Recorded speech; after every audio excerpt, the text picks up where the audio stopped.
And welcome to the Mesquite Arena, where the Eastern Division second place Utica City face the hometown Mesquite Outlaws. Hey, I'm your host, Matt Thornton, along with the oh-so-talented Rory Vogel tonight on Color.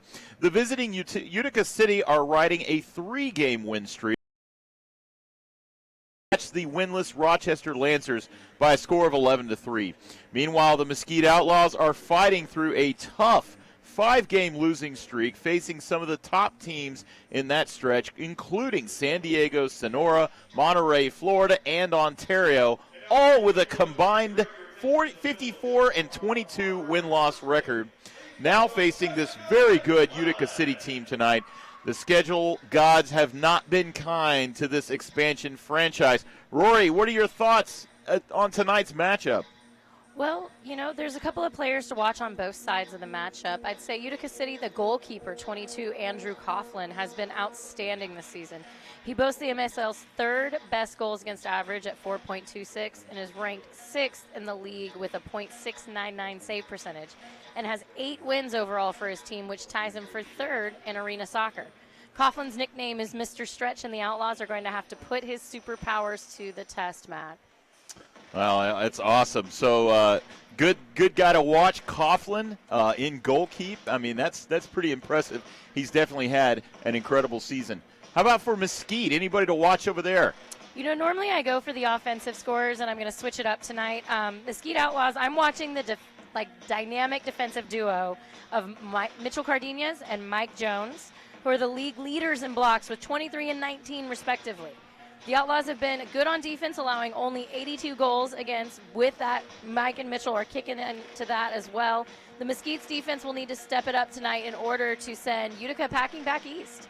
That's great eyes there. I love that. The defense of the Mesquite Outlaws certainly has been quite impressive this season. Mesquite is in 6th place in the Western Division. They're only 2 games out away from the 4th place Tacoma Stars. Every team, all the top 4 teams in both divisions make it into the playoffs. So, this Mesquite team, they're not done yet. They got plenty of soccer to play. Don't count these guys out. I don't think you should count them out at all. I think that every one of their games we've seen some really great spark and some good, well-executed plays that if they can just get that firing on all cylinders, this is going to be a team that you kind of want to avoid, maybe not one that you gun for. Yeah, absolutely. And on the flip side, boy, Utica, how impressive have they been? 2nd place in the Eastern Division, just 4 games behind Florida, the Florida Tropics. Boy, what an impressive team they are as well. But, man, that Eastern Conference is just stacked. And Utica City, I mean, they've really played incredibly well. They have. They've really, you can't argue with the numbers. 2nd place is pretty incredible, and they look pretty good going into playoffs. Well, Utica City's head coach is Ryan Hall. Assistant coach is Casey Murphy. For the Mesquite Outlaws, their head coach is Tatu Precorari. Assistant coach is Nick Stavro. Trainer is Steve Smith. So the coaching matchup between Ryan Hall and, of course, one of the greatest of all time, Tatu, will be really interesting to watch and see here tonight. Absolutely. Anytime you play Tatu, you're going to be a little worried. And the kickoff here is by Nate Boudreau. Bordeaux. Getting our legs here. And he passes back to number 44, Callahan. And pestered there by Vicmore Leagueway. And Jamie Lovegrove, the captain. And you will notice things are big here in Texas. All things are big in Texas. That scoreboard is a monster, and it's something that the players have to watch out for. It hangs down. It's not impossible to play around, but it certainly is something to keep an eye on. It's definitely something Mesquite has the edge on because they practice with it. Yep, indeed. But we don't want to see any superstructure violations. No tonight. superstructures. And here's Yelovitz. And Vicmore Leagueway down to Tapia. Tapia with a shot across, just missing. No Mesquite Outlaw there to pick up that ball. There's Callahan getting back as the Utica City resets. Rahman here, Ben Rahman. Number 2. Good young player. And there's 42 Schindler And, man, I think Schindler might lift some weights. I don't know. I could be wrong. He might in his spare time. You never know. We can ask him. We can ask him if he's the man of the match. He is a barrel-chested man, I'll tell you. And Coughlin here just patiently looking for an outlet. Sends to number 8, Segura, working around the sides, and a tackle there by Tapia. Nice job. Cortez picks up the ball. Cortez distributes to Mitchell Cardenas, one of the guys to keep an eye on tonight. Rory? Absolutely. You see Jones just took an exit, and on here is Cardenas, but I would like to see them together. Yeah, tonight. That's a good defensive pairing for sure. Ball to Jamie Lovegrove, and he hits him. Jamie can turn it in, shot not quite there. Missed the ball, but a great thought there between Lovegrove and his goalkeeper. There's Coughlin down the line. Number 4, Bordeaux. Cody Ellis picks it up there. Passes back to Lovegrove. And Cortez again down the line looking for George De Leon, and just a little too high. Not the friendly bounce that they were hoping for. And George De Leon, just one of those impressive young players for this Outlaws team. So many rookies. They've got a lot of veterans. George has definitely stood. Long ball here. See if Vic Morligwe trying to get in front of it. And that ball is going to go out.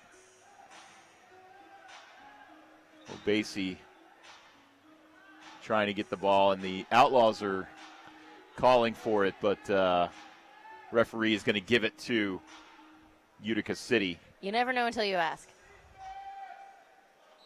Here's Toby on the restart. And back number 11 and shot! That's number 11, Moises Gonzalez, getting the Utica City on the board at 12:22, 1-0. That was just a great shot, absolutely. Right into the top, very, very top corner. As much as you stretch for that, you're just not going to block that ball. It was fast, it was quick, and it was sharp, and it was a good, clean goal. Boy, Moses Gonzalez, man, he did. He peppered that top left-hand corner of the goal. Really, really impressive goal from Gonzalez. That is his 11th goal this season.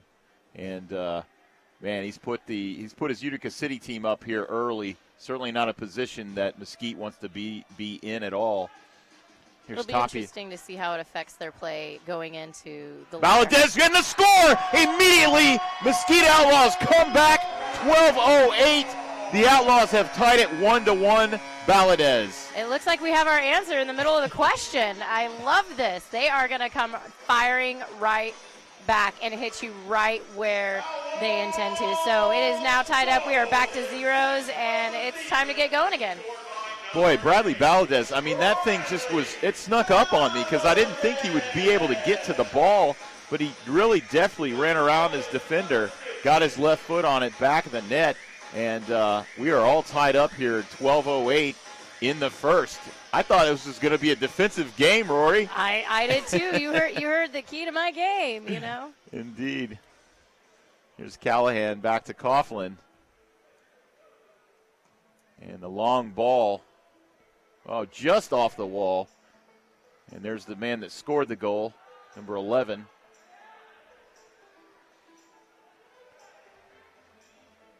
And Valadez still pestering. Valadez all over the place tonight. And George De Leon, nice move to get around just a little far, and it looks like Darren Toby picks it up.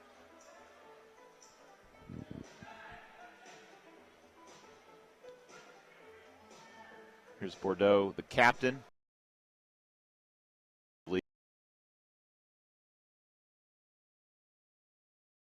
For Toby, he can collect.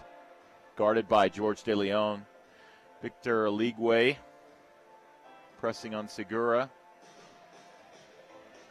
And there's Nate. And Gonzalez, a nifty move there to turn, but lost the ball. Bigmore Aligwe looking for an outlet as the Outlaws change. And he finds Rio Ramirez. Back to Cardenas. And Rio, another one of these good young rookies for the Outlaws. Been very impressed with him. Here's J.J. Oteze with his first action of the night. Eligwe pushed down there. It looks like Schindler is going to be on Eligwe, and I don't think he's going to get much room tonight, Rory. Well, I a shot at this Mesquite team. And right now, the combination of Lovegrove, we've got Vic Moore, we've also got Anthony Powell rotating in. That's right. So, I mean, those three are all quick strike opportunities. Absolutely. And here's Vital all the way back to his keeper. Here's Obasi, pestered by Eligwe. Bossy, man, he is a tall player. He's got Omar Tapia is a pretty tall man, and Bossy, gosh, he's got a full head on him. Wow, quite tall. Cody Ellis defending. Good job there. Great job by Cody Ellis on Yelovitz. J.J. Oteze, if he can get there, and he can't. Vital again from the right side. Callahan. Utica's a good cycling team. They've got a lot of movement off the ball. And a long ball here. Mitchell Cardenas unable to collect. This is Nate. Oh, and the shot across. And second time, Moises Gonzalez gets the score. 2 in a row. Utica City up 2-1, 9 minutes in the first. So maybe it's not going to be a defensive game. Maybe it's going to be an absolute offensive shootout. I retract. I can't. I don't know. Great, clean, good looks. Like you said, so much seamless movement, and that goal was just a representation of that seamless movement that they were able to put it in the right spot and knock it in. Assisted by Nate Bordeaux and Moises Gonzalez. Man, he's just come out of the gates hot. Unbelievable shot there, and a beautiful job by Bordeaux to get that across to him. Captain with the assist. There's Mitchell Cardenas long to Omar Tapia. Somewhat newly signed by the Mesquite Outlaws. Segura. So far, he's been shown to be a good, fast, clean pickup, and he really wants to work for this team, and you can see it. He really works every minute he is on the field, and he's getting quite a few minutes, I've noticed. Yeah, I like him a lot. Here's a counterattack for Utica, and Rahman did a nice job there to keep that ball down to Yelovitz. Bo looking for somebody to pass to, and he does. Toby, the shot, wow! And that was lost in the traffic there.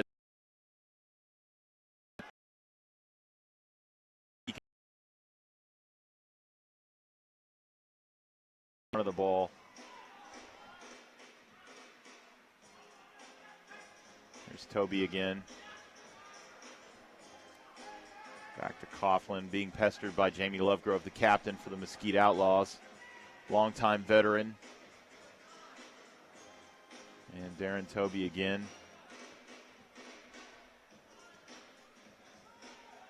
And Gonzalez, Mike Jones, great job there, stopping that pass. Valadez back to Cody Ellis. Back to George De Leon. And Tapia, long ball here. Rio, looking for Rio if he can get him. Oh, just an unlucky bounce off the wall there. And couldn't get him. And it looks like we're going to have an official timeout. 7:14 in the first. Utica City leading 2-1. The Mesquite Outlaws in Huddersfield, England is among the world's oldest sporting goods brands, starting providing arena-specific match balls to both the MASL and MASL2. The MASL and Mitre share a long-term vision to see arena soccer grow in North America. Mitre's Astro Division ball is the official game ball for MASL league play. Mitre's Astro Division is designed specifically for play on artificial surfaces. It features a more accurate flight than the average ball and has a 30% reduced bounce to make it play more efficiently in arena soccer. Thank you, Mitre. And hey, MASL Primetime is the new home for the best highlights, interviews, and action from the MASL each week. Catch the latest episodes each Friday as Alex Bastiovansky hosts this 30-minute deep dive into the MASL. Make sure to catch every episode. And kick this. Outside of being on the team, the best way to know what's happening in the MASL is to tune in to Kick This. Every weekend, Soccer Sam discusses the ins and outs of all the MASL action. Find Kick This every Saturday at 11 a.m. Eastern on iHeartRadio. So, boy, fireworks to start the game, Rory. Not at all what I expected. Coming in, I thought we'd see a little bit of a defensive game. We'd get some, low scoring, maybe one of those rare, 3-2, 4-3 type games. But nope. In the first, Moises Gonzalez, assisted by Darren Toby. Then Bradley Valadez strike right next. Right behind him, made it a 1-1 tie. And then Utica strikes back. Moises Gonzalez assisted by Mate Bordeaux at the 5:57 of the first. So impressive. It certainly has been exciting. It's been exciting. You love some good, fast, good scoring games. We just hope it can balance out because this is not a pace that either team can keep up for the entire night. Yeah, it's a lot. Here's Jamie Lovegrove with a shot, and it got through. And there's Vic Moraligwe again with the rebound.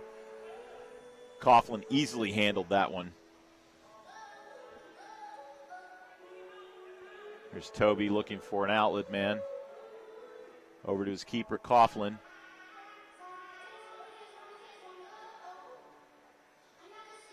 That's awful far for a goalie to be out with Vic Moore that close to you, I was going to say, it's, yeah. Vic Moore could certainly put one in from there. Here's Mitchell Cardenas, dangerous ball. Oof, he centered it, and it's, oh my gosh, and a shot and a score. The rebound. Bordeaux gets the ball, and I don't know why that ball went across there. Cody Ellis was just trying to clear it out, but, man, a dangerous ball put in the middle.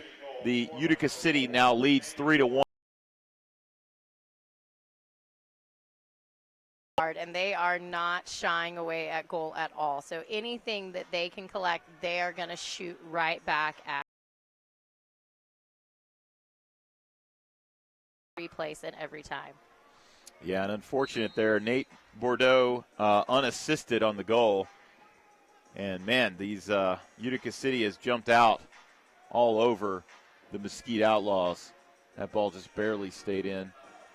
Cortez looking for his man, J.J. Oteze. Here's Valadez. Turns the ball back to Oteze if he can get there. Nope. Just barely, and the shot from Oteze is high. And, yeah, haven't really tested Coughlin yet tonight, have they? No, they really haven't challenged him that much. And I think it shows how far he's willing to come out. He's like, I'm not really that worried about it. Oh, 2 balls on the scene. We got the ball kids there getting overzealous. Oh, they are so excited to get to go do that. And here's the restart from Coughlin. 6:15 in the first. Utica leads 3-1. And Coughlin, long ball intercepted by Cody Ellis to Tapia. Tapia back to Valadez. Mike Jones. Mike Jones over to Cody Ellis. Mesquite doesn't really look very, they don't look high-strung. They look very comfortable in what they're trying to do. They're looking confident in their passes. It's something we haven't seen in the first half.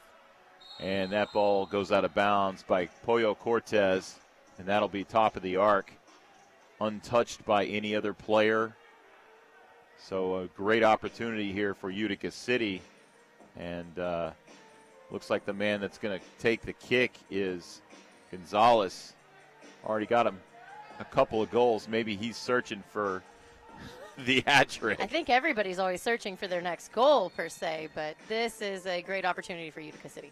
Here's Gonzalez, taps it lightly over and blocked there by Cody Ellis. Great job, defense. Vic Moraligwe gets it, and he's running. Oh, Gonzalez, great job on a header there to get it away from Moraligwe, and gets it over to Yelovitz. Yelovitz looking for a man, and the slide. Oh my goodness, Cortez, great couple of blocks back to back. Wow, quick hands, quick hands. That second shot was dangerous. And this is Cody Ellis with the handball. looked incidental to me, but I think it stopped play enough, influenced play enough that the referee wanted to give it the free kick. And here's the. That was number 7, Momo. Here's a Leagueway trying to counter. Oh, man, that was a hard fall. And he cut directly in front of him. It looked like number 44, Callahan. That was a hard hit. Anytime Vic Moore's moving that fast, you might want to get out of the way. Yeah, I mean, he didn't really shove him that hard. I think they're boy, he hit the ground hard, but he jumped right up. So these are pro athletes, but man, he went down pretty hard.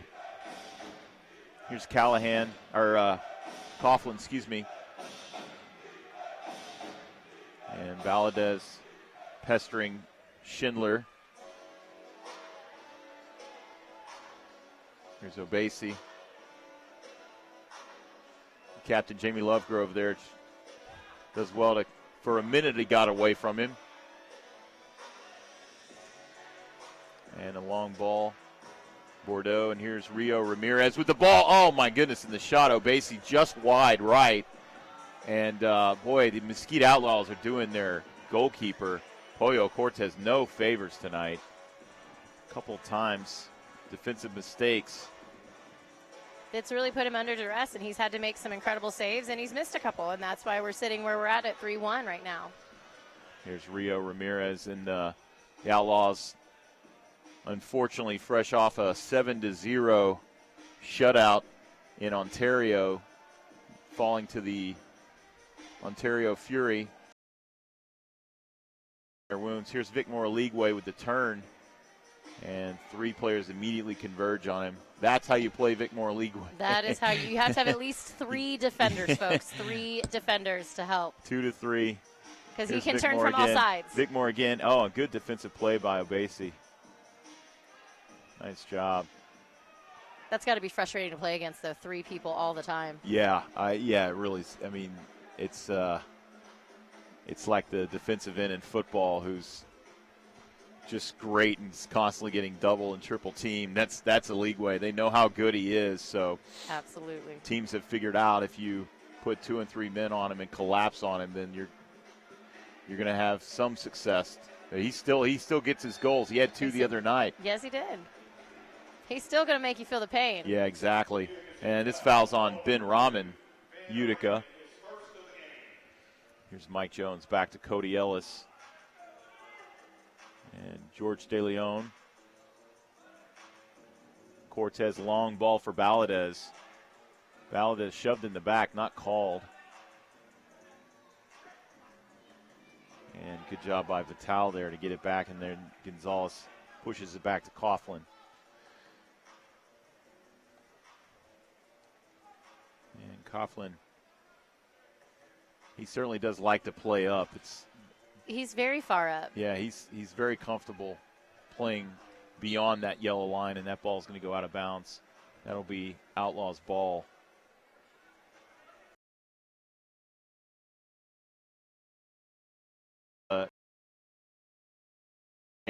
I know, fireworks,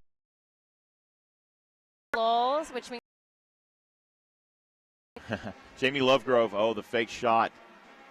Pulled it left. And Lovegrove looking for somebody, trying to direct some traffic. 2:16 left in the first.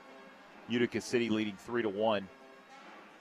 And Lovegrove to Oteze.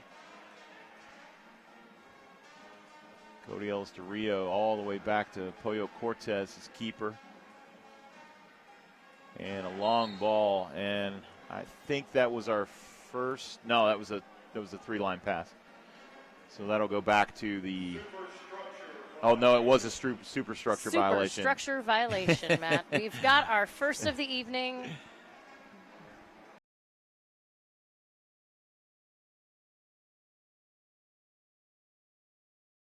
Wallace nifty over there to number 42, Schindler. Oh, and Gonzalez. Oh, what a play by Mitchell Cardenas. Stuck his foot out and stopped the shot by Gonzalez, who was right on the front porch. Great defense. Oh, and here's Rio Ramirez spilled. And No card. I'm surprised there. Gonzalez very fortunate because it was a clear and obvious push to the back of Rio Ramirez. He was quite confused about it, however.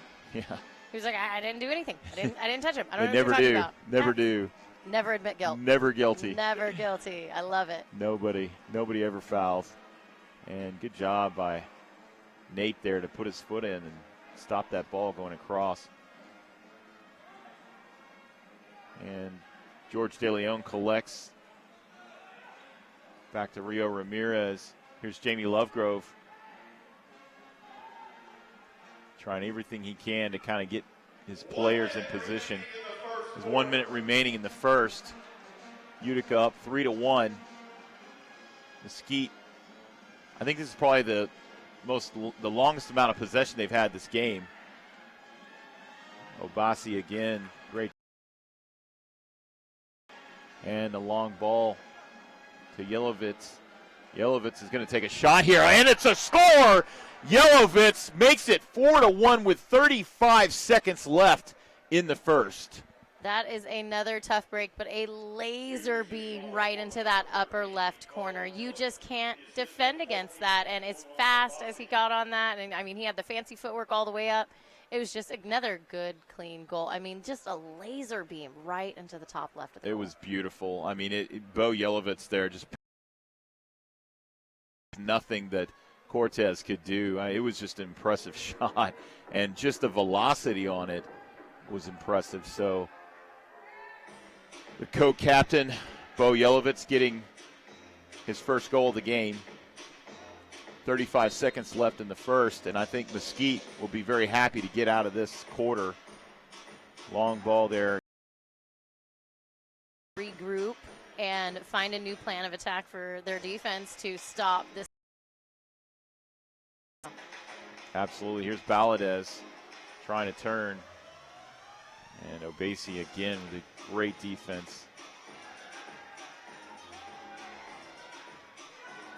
Here's Vital. Long ball, looking for more. 5 seconds left, and a shot, and Cortez stops it. Luckily able to stop this one. I think Momo was frustrated with himself that he shot it right at Pollo Cortez. That's the end of the first. Utica City leading 4, Outlaws 1. And, man, my goodness, we're coming out, the Utica City coming out just. Scores were Moises Gonzalez assisted Darren Toby at 2:39. 2:52, Mesquite with their lone goal in the quarter. Bradley Valadez tied at 1-1. Again, first 5:57, Moises Gonzalez gets his second goal, assisted by Nate Bordeaux. Makes it 2-1 Utica City. 8:23, Nate Boudreau. I'm going to get this guy's name at some point. I'm just going to say. You're just giving him a little Mardi Gras flair, that's all. I know lived it in is. Louisiana for 10 years, and it is okay. It's the French from now on. Made it for Bo Yelovitz, assisted by Obasi, made it 4-1 Utica City. And, boy, they're just pouring it on. For you to, like I said, they've got to regroup and find a new formula, because the formula they've got out right now is not working. So I'm sure Tattoo is in there making some genius swaps and moves and giving some great advice to these veteran and rookie players. And the shots are 7-3 in favor of Utica City. The shots on goal, of course, 7-3. Blocked shots, the Outlaws had 1, and then each team has 2 fouls in the first. So not a whole lot of penalty minutes, which is kind of surprising. The Outlaws are one of the league leaders with 7.6 penalty minutes per game, and Utica is actually pretty disciplined, 4.3 penalty minutes per game. On the penalty kill, Utica is 63%, and Mesquite is 58% penalty. But when they go on the power play, Mesquite 17%, Utica's 36%. So neither team is too terribly great on the power play. But again, Utica City, because of where they sit with their many wins, they don't have to worry about it much, do they, Rory? They're not as concerned as the Mesquite Outlaws might be right now, but we just tapped into the second half of the season. There's a lot more soccer to be played by all of the teams in the league, and I think that nobody should get comfortable resting on their laurels right now. And you're watching the Mesquite Outlaws on MASL TV. Catch every game each week on the league's official streaming home, MASL.TV. And get the latest news on the MASL and your favorite teams. Make sure you are following MASL Soccer on Facebook and Instagram, and MASL Arena on Twitter. And finally, the MASL podcast returns for the 2019-2020 season. Join us as we talk to players, officials, and coaches from across the league and take you behind the scenes of the MASL. Check out MASLsoccer.com to listen to past episodes and subscribe to the official MASL podcast on Apple Podcasts. And we're started again here in the second. Utica City up 4-1. And we've switched sides. So Coughlin will take the ball all the way down here to Yelovitz. Yelovitz stumbles. Cody Ellis collects, and a back heel to Jamie Lovegrove. Actually nicely done there. Bickmore Leagueway on the wall, trying to get it to Mike Jones. And can't get there in time. Two defenders right on him. Yeah, Rahman pushes it back to Coughlin again. All the way up to Yelovitz. Oh, man. Oh, and the dangerous back heel. And there's the goal for Momo. My goodness, what a play by Yelovitz. And Utica City 13:58 is up 5-1. Momo blowing kisses to all of the Mesquite Outlaws fans. Not very well received on the eve of this Valentine's Day, but Momo, sir, seems happy to give out his Valentine's here in Mesquite. Yeah, Momo's giving the crowd some love, and the crowd was not giving it back. So Utica City just continued to pour it on here. 13 minutes, 58 seconds. They're up 5-1 on the Mesquite Outlaws. Mesquite Outlaws have got to do something to stop this bleeding. Here's the new rookie, Brendan Lee, former SMU Mustang, on now, trying to see if he can put some life into the legs here. And here's Tobin all the way down. Nice job there. Oh, Mitchell Cardenas. I thought he was going to pass that across again for a second, and it was right through traffic. An ill-timed pass, but he didn't. He got it out of there, so good job there by Mitchell. Here's Obasi again. All the way over to Coughlin.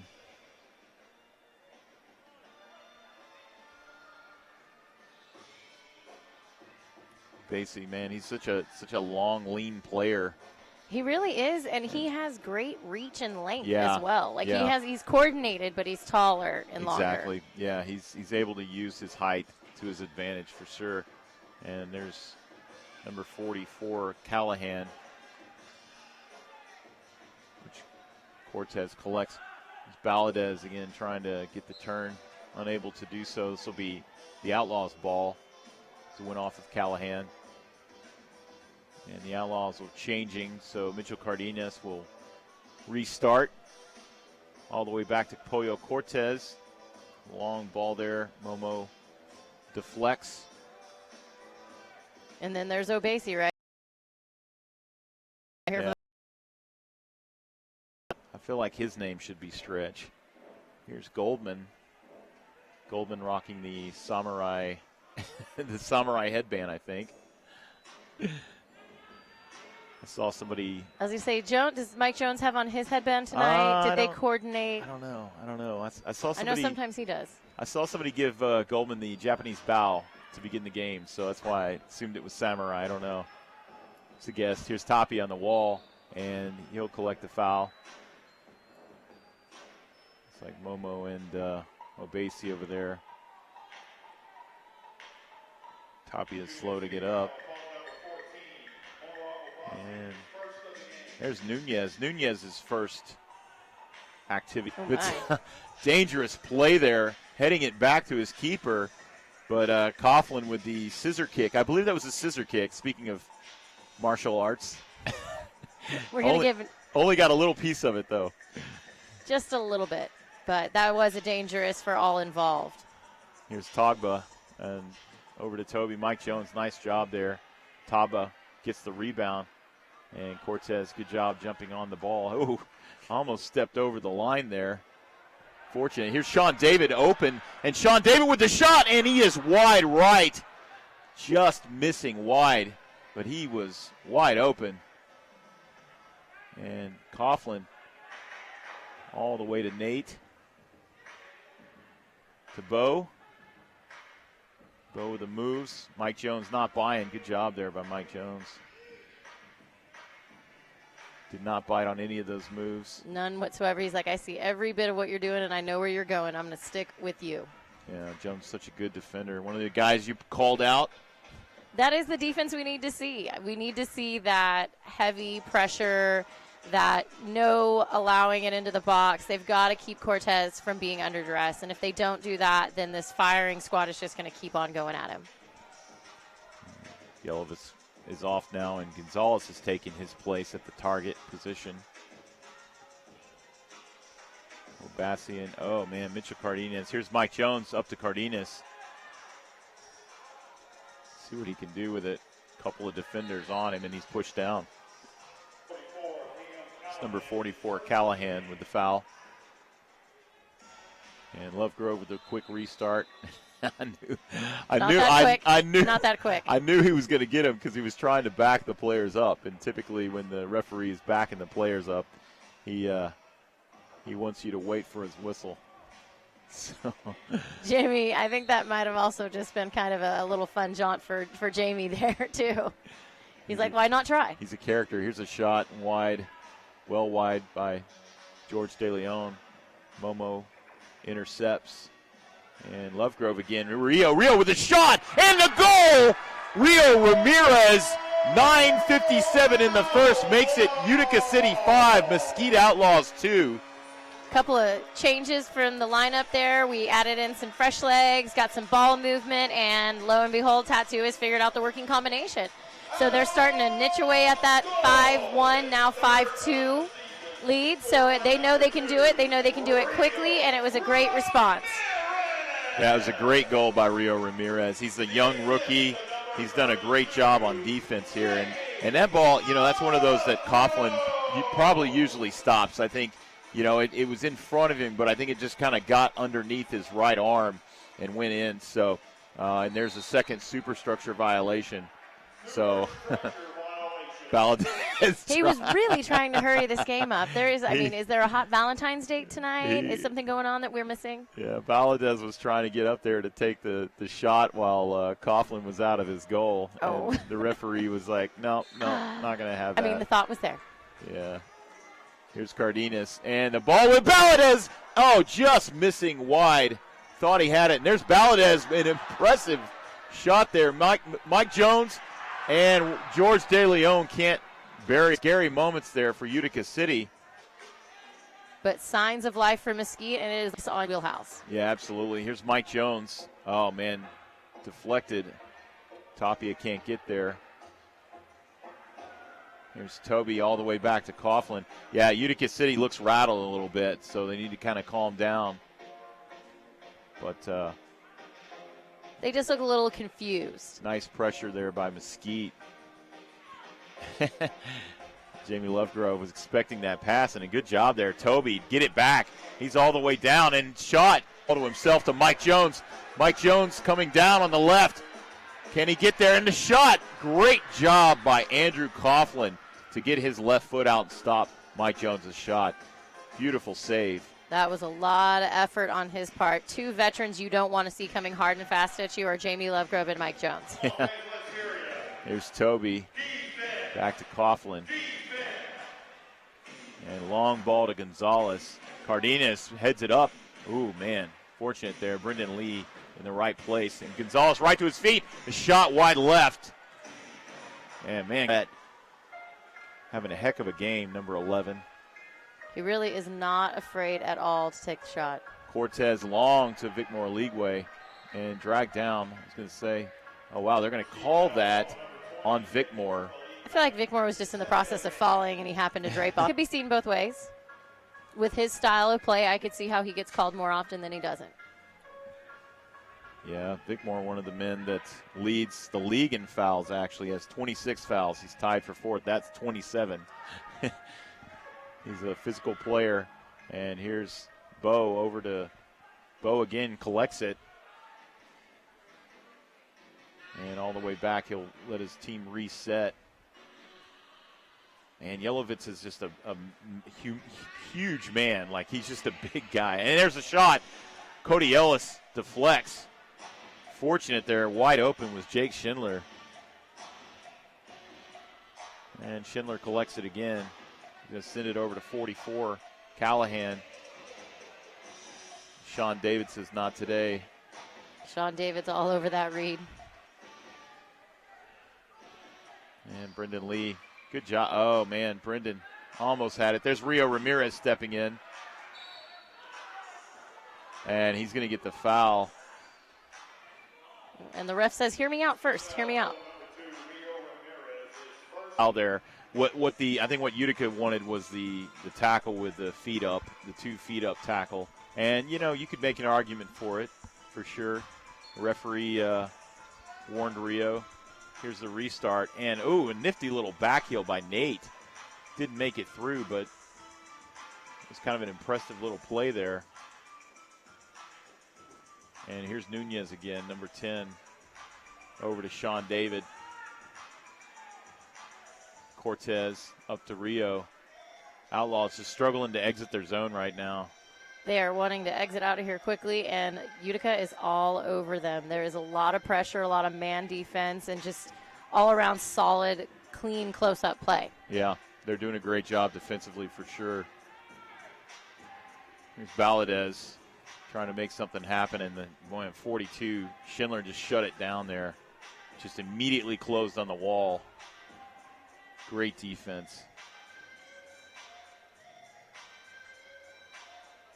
And here's Obasi again. Back to Coughlin. Just pushes it up. Here's Gonzalez. Seems like a threat to score every time. Rio grabs him, throws him down. No foul called. Overall, I think Mesquite has been playing a pretty good physical game to match Utica. I just think that right now Utica's a lot calmer and a lot more calculated in their passes. Yeah, here's Rio on Gonzalez. And Gonzalez spilled. No call. Didn't like it. And here's Rahman looking for somebody to pass to. Momo down low, and Rio, good job there. Great job. Kept Gonzalez from the ball. And that's what they're going to have to do to Gonzalez. Rio shielding it for his goalkeeper, Momo. Momo just plowing over Rio. Man, he was really trying to get to that goal, and Rio was like, okay, I'll just stumble over the top of you. No worries. Well, he's shielding the ball on the wall. And Mitchell Cardenas. That was header. A quick header. There's Nate all the way up. Again to Bo. Bo turns and shoots, and off the wall. Great job by George De Leon to collect it there. Nice job. Quickly got it back to his keeper. And Utica is they're very disciplined. They're so disciplined. Look at their shape. You can just see their shape they're in right now. Well, and you have to wonder if that's because they're sitting comfortably in second place or if that's just how they've decided to be disciplined and play their game this whole season. I mean, at 9-3, you got to think that's pretty missing Omar Tapia on the left side. Tapia just couldn't get his foot on the ball. Omar Tapia again from the right this time. Goes wide. And Coughlin will just put it all the way down. Here's Cardenas. 3:38 left in the second. Utica City up 5-2 over the Outlaws. Here's Omar Tapia looking to make anything happen. Jamie Lovegrove back to Tapia, and Tapia can't get there. Can't get the turn on. Oh, wow. Wow, Coughlin grabbed that ball. Went between his legs, but he grabbed it before it went across. Definitely did not cross the line. Ball has to completely cross the line in order to be a goal. Here's Rahman.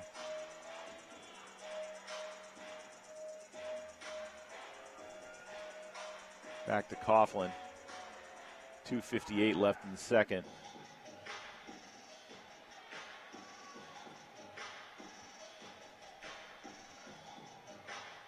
Basie just keeping it away from a league way. Coughlin all the way up again. He is one of the few goalies that I've been able to see that is comfortable up that far, and he's obviously so comfortable in his zone. And you see Cortez almost kind of hugged back a little bit further, even when the ball's further out. And the save by Coughlin, saved easily. Here's Togba. Yeah, you were saying, he does. He looks incredibly comfortable, Rory, coming up, out, past the line. No problem getting his footing, getting involved here. And that ball's out of bounds by Yelovitz. And there's an official timeout. Utica City leading Mesquite Outlaws 5-2. 1 minute, 57 seconds left here in the second quarter. And, man, I'm so excited. I'm thrilled. I've got a special guest coming. It's the mayor of Mesquite, Bruce Archer. Stoked to have him on here shortly at the halftime.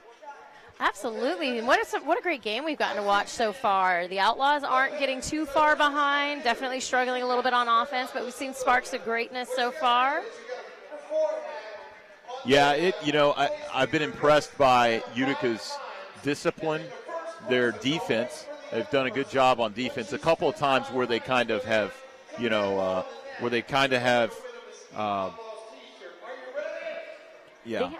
a few times. Yeah, just a few times, and we'll definitely keep watching these guys because I think what I've seen here tonight is you've got good defense from Utica, you've got good offense from Utica. I mean, they're a well-balanced team, and I mean, just looking and watching them, it's been pretty impressive. So. Well, and well-balanced teams are the hardest to get a good game plan that works because they can change. They can shift their emphasis. They can go, attack more at the goal at Cortez and really just keep attacking, or they can lay back and play the hard pressure defense that has got Mesquite so frustrated right now. Yeah. Scores in the second are Momo at 102, and then Rio Ramirez for the Mesquite Outlaws, assisted by Jamie Lovegrove at 5:04. So the score again, 5-2. Utica City leads. And like I said, special guest here coming up, the mayor. The mayor came in the suite, and, man, everybody went crazy. They did. Everybody had to check and say hello. It's such an exciting time to have a really fun visitor in the box. We don't get a lot of really fun visitors. We see a lot of pro soccer players. We don't get any outside fun visitors. So it's going to be great to have him in here and hear his outside views on the Mesquite Outlaws, the expansion team, and the MASL here in Mesquite. Indeed. Here's Schindler across. And Rio Ramirez intercepts up to Vic Moore Leagueway, who can turn here. Yeah, he does. And he's running in a foot race. Nice job there by number 42, Schindler. Leagueway's not a bit. Ooh, man, that got through. Cortez with the stop. I was surprised that ball made it all the way through, actually. It was a nice, clean shot. Just kind of went through all the right holes. Here's Nate, intercepted by George De Leon. 1 minute, 19 seconds left in the second. And here's Rio Ramirez back to Pollo Cortez. Pollo, good ball to Jamie Lovegrove. He can get there. Yep, and the turn and shot. Valadez, and turn and shot again. Coughlin is good. Cody Ellis, 1 minute remaining. Rio Ramirez back to George De Leon. Mesquite shows flashes here where they're putting pressure on. They just can't get sustained pressure. Absolutely. I just can't put my finger on what's going on. Is it miscommunication, or, they just seem slightly off, and then they get it right firing, and then it kind of just slides back off track again. Yeah, that ball off of Yelovitz. So this will be a top of the arc. And referee pushing everybody back. So this is one of the better set piece opportunities. Mitchell Cardenas And he's going to do a timeout. I knew the it. Fake out. The fake out and the timeout. Tattoo, head coach Tattoo loves to talk over situations like this. This is a great opportunity. 35 seconds left for Utica City up 5-2. And, you certainly see Sagu or Tattoo. Somebody's going to be drawing up a set-piece play here. And we'll see what they do. Well, and who better? What a greater set of minds to be able to, one, break the defensive barrier. Sagu's going to tell you exactly how to beat that goalie. Tattoo's going to show you how to do that and beat that goalie and take that shot, and who needs to take that shot and where his strengths and weaknesses lie on those offensive strikers. Indeed. Collective minds down there are pretty impressive.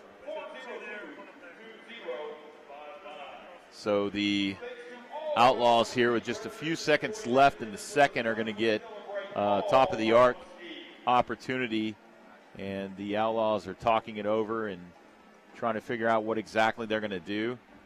High scoring game. 7 goals thus far between the two teams. There's been a lot of fun action. Both offensive sides have been very dominant of taking strikes. It's just Utica's strikes have been a lot cleaner and crisper. Yeah. Those 2 high targeted in the left side, you just can't beat those laser beams. And then they had a couple of other just really good, clean shots and passes that have come up good for them. And it looks like Utica's going to go with leaving Lovegrove to the left, Valadez to the right. And we'll see, it looks like Cody out. Nope. Mitchell Cardenas is going to take it to Valadez in the shot, and Coughlin is there. Great job by Coughlin diving to his left. And here's the counterattack. And Bo trying on the counterattack here, giving Cardenas. Ooh, man. And that was a blow right into the wall. And out comes the card. Yeah, there is the card. He's going to get the blue card. And Mitchell Cardenas.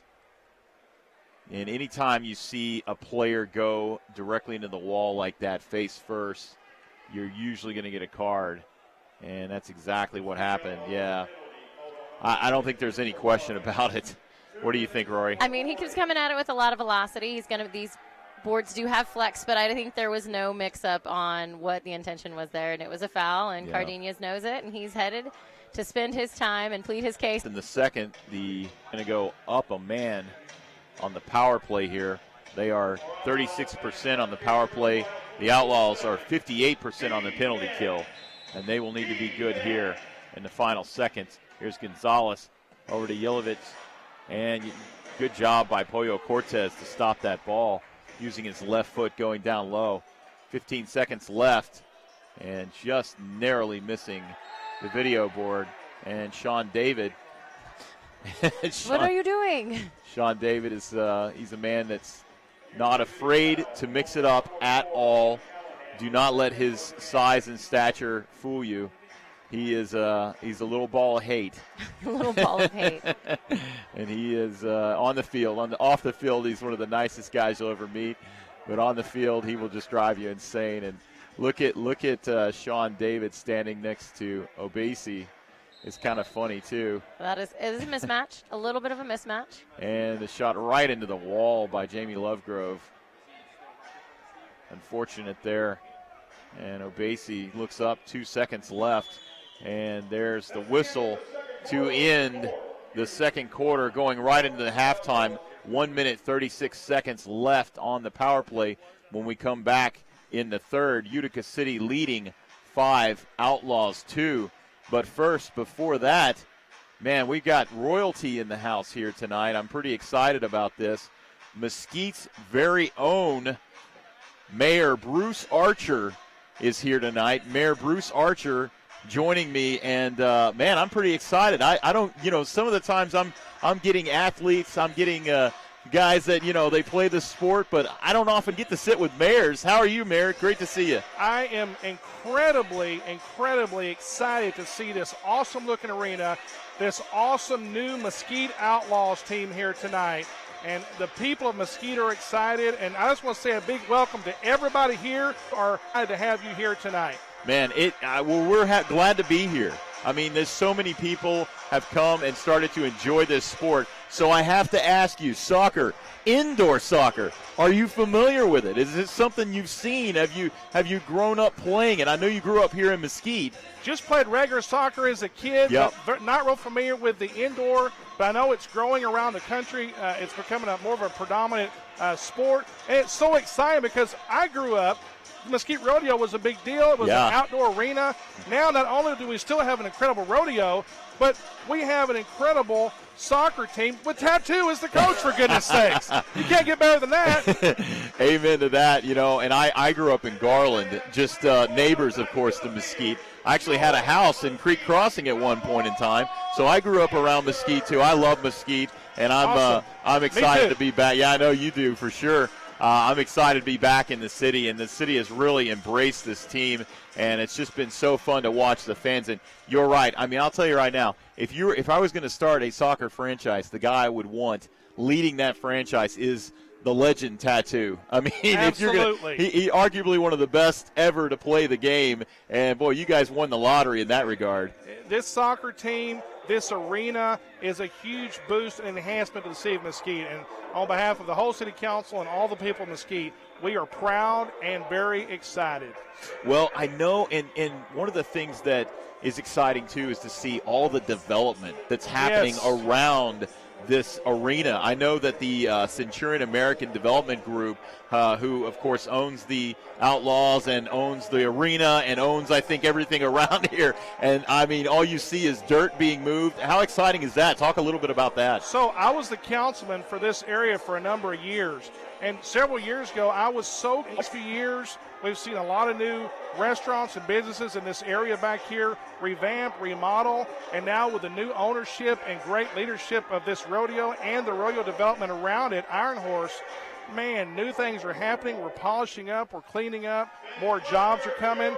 Nice homes, future retail and entertainment, all things that are going to really lift this city up. I'm just so excited. That's awesome. And, I have so many fond memories growing up around here. I ran around in that dirt trying to catch that ribbon off that little calf's tail. Man, I could never get it. And I tell you, I tried so many times. I watched my own kids do that many times, and they didn't get it either. Yeah, and that one kid that got it, I was always so jealous. That's why I'm up here in this booth, not down there playing. I'm no athlete. Yes, sir. Yes, sir. Hey, I think we have a mutual friend, too, Tony Rory, with the Men and Ladies of Honor. Man. He's a great man, good friend of mine. He wanted me to tell you hi. His leadership and the things that they are doing in our schools are just a huge blessing and giving hope to a lot of young people for much better futures. I'm so excited about that. Amen. Yeah, it's a great ministry, the Men and Ladies of Honor. And he wanted me, Tony's been a guy. I said, I'm going to be with royalty tonight, Tony. So excited. You mentioned Mesquite Independent School District, such a great school district. We had recently youth night where we had a ton of MISD students in here. How's the school district? What is their excitement about having a professional team here with the sports and things like that? From everything I've heard, the excitement's very strong.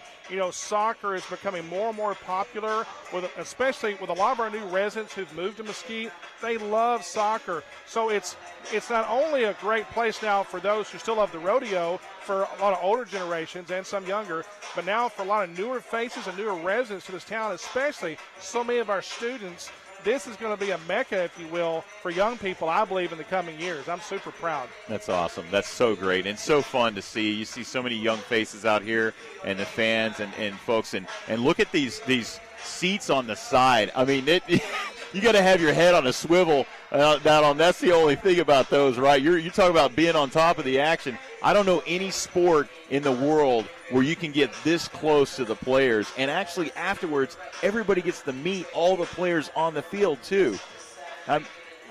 So really, this is adding to our community, especially the west side of town. It's adding more economic vibrance. It's adding a new cultural sense of inclusion for especially younger people, and it's just going to be a lot of fun for families to come be a part of. Awesome, I agree. Mayor, I know. You do other things in your life. What do you like to do when you're not leading this awesome city that we're residing in here? Well, it's funny you ask that. Of course, I like to read. I like to spend time with my wife. My kids are grown, but when I have the chance to spend time with them, because when they get older, they don't want to spend time with Dad anymore. But when I can spend time with them, but I'll tell you, my golf, if you will, is I love working in my hometown. I'm a real estate agent by trade. Oh, nice. Okay. Elected officials don't get a salary here. However, I love driving neighborhoods. I love being out all over town, talking to folks, knocking on doors. Hey, how are things going? How are things over here? How can we help you? Because that gives me a much better sense of perspective of how to govern and lead my city when I'm out among the neighborhoods and know what's going on. It's fantastic. You're hands-on mayor, and I love any talk about any upcoming events. Get out to the crowd tonight that are out there watching us. We've got several new nice executive-style home developments coming in on the south end of town. Nice. As well as some very nice townhomes coming into the north side of town. Over at Town East and 635, we've got some new retail and restaurants coming. We've got a Raising Cane's coming to Mesquite. Oh, man. I love Raising Cane's. I love that chicken. So I love that sauce. Oh, absolutely. They got the secret sauce. A new Starbucks in the same section of town over there.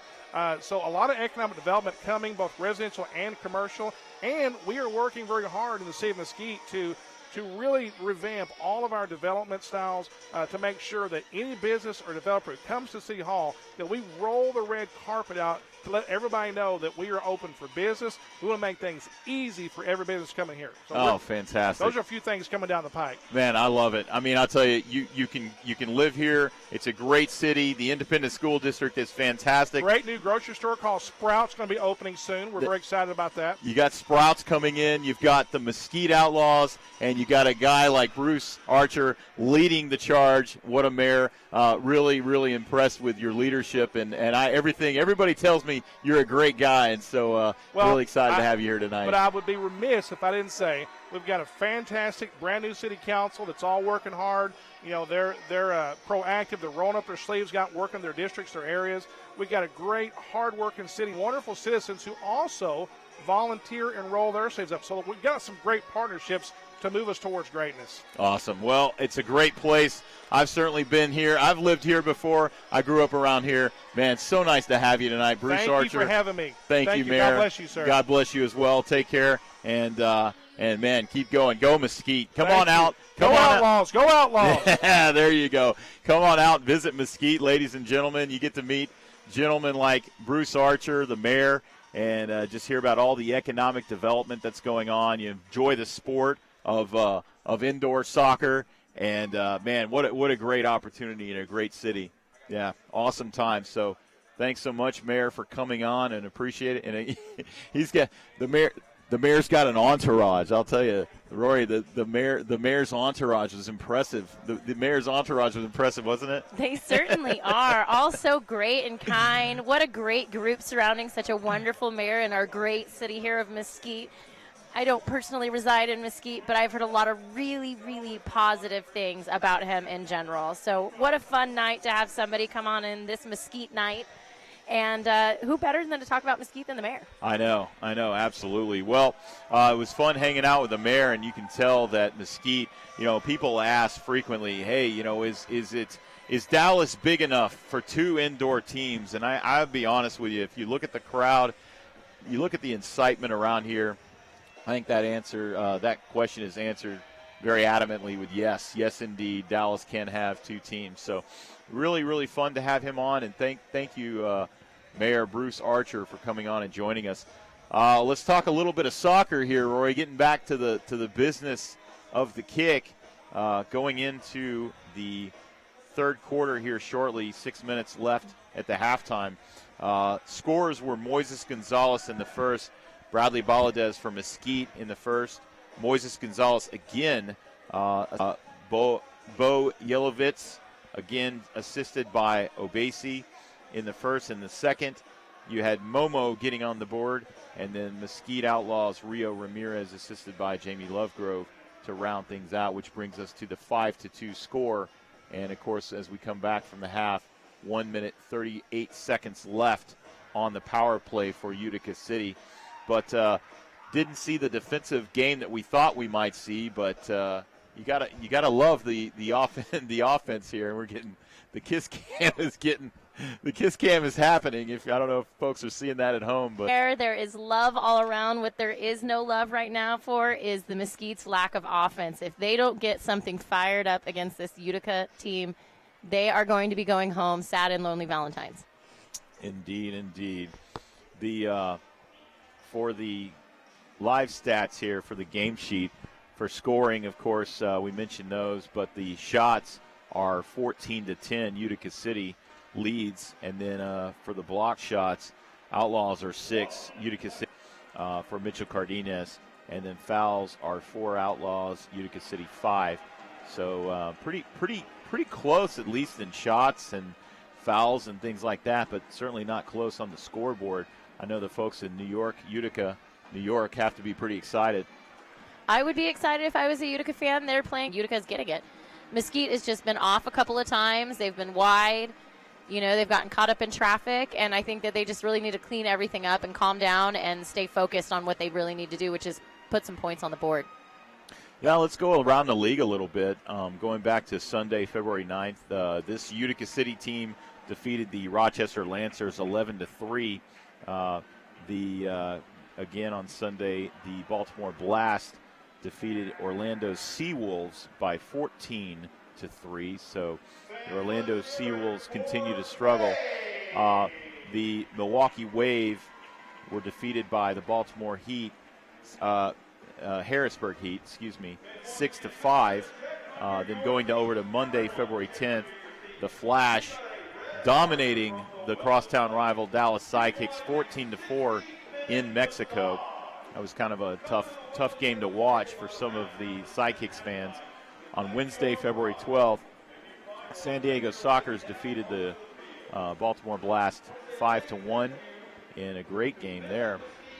And, of course, tonight we've got the 5-2 Utica Outlaws game. And looking at the other stats and standings right now, I think scores, if we roll over to the past scores we just went through, look at some of the stars. Let's see what the stars are doing right now. Not the Tacoma Stars. I was going to say the Tacoma Stars, the Dallas Stars. There's a few stars in these areas. It's a lot of stars, isn't there? I'm going to say the stars at night, or big and bright. And the leading it so far right now in the stars race with 4 first stars and 4 second stars is Ian Bennett for the Milwaukee Wave. He's got 200 points. Leo Gibson, the legend. That guy's he just does everything. He coaches and he leads. 190 star points. Craig Childs of San Diego has 170 star points. Brian Aguilar, the man that has just come on for the Monterey Flash, has 160 points. The King, Frank Tayu, as they call him in Ontario, has 140 points. Dominic Francis for the Harrisburg has 130 points. And Salvisa Uberpovic, I just butchered his name, I'm 100% sure, has 120 points. Tony Donatelli for Baltimore has 120 points as well. So there's your stars race.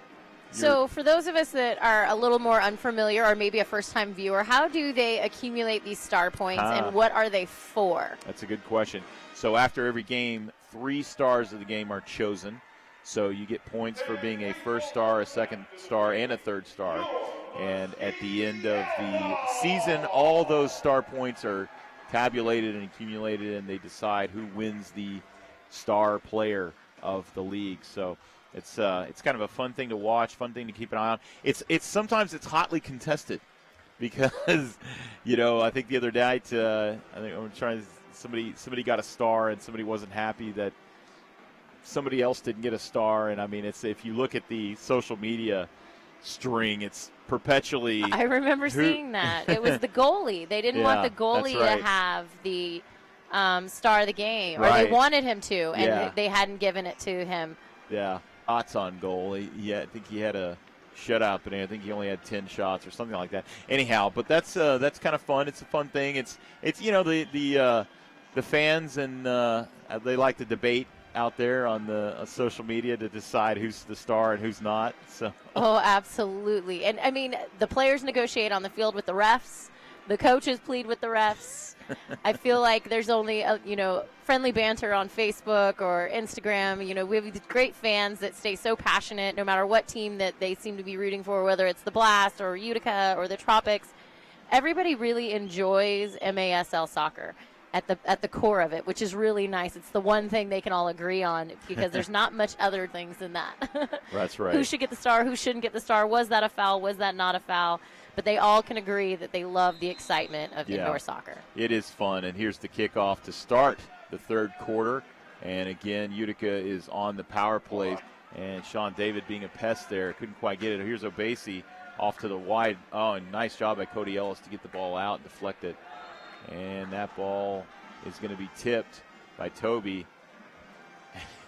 Didn't like that. I don't think he thought it hit him. And I think Mike might have kicked Toby, and Toby's kind of gingerly walking off. He's still going to stay in. Here's Obasi on the restart to Gonzalez. And Jamie Lovegrove is going to push up here. So far they're doing good, not letting anything cut into that middle. That hard cut in the middle is that turn and shoot opportunity. Yep. In the square formation, Sean David there pushing up. And here's Bo. Back to Bo. Oh, man. Oh, and the shot from Bo and the goal. Nice job there. Nice give and go. And scored on the power play. They're now up 6-2.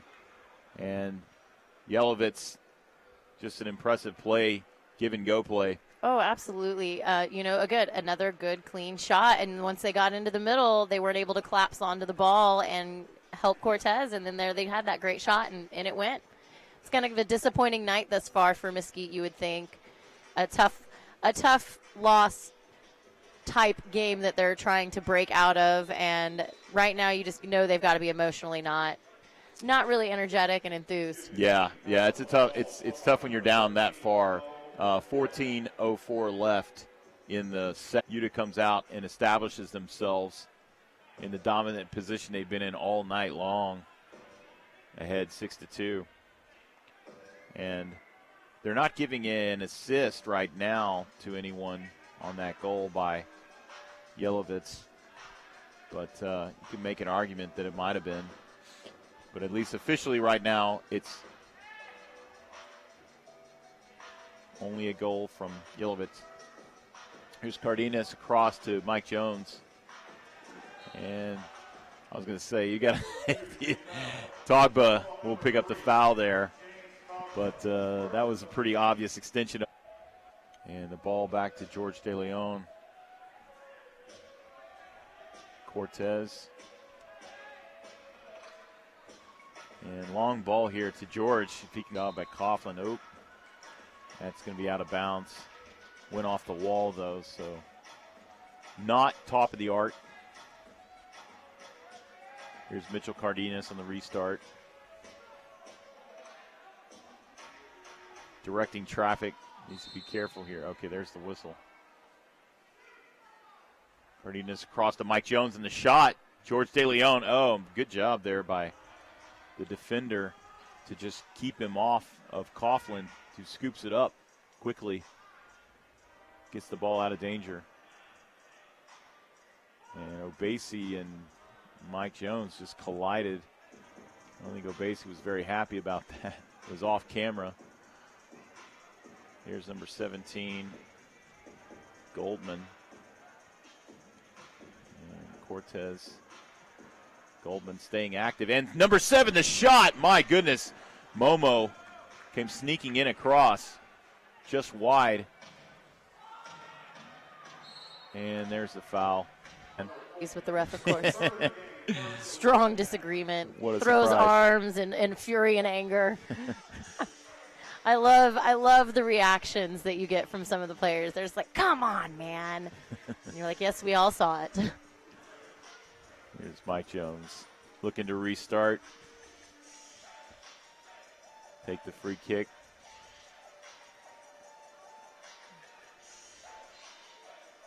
And a long ball down the wall to Valadez. And Obasi once again there, right on top of it. And Mike Jones trying to collect. And Valadez gets there.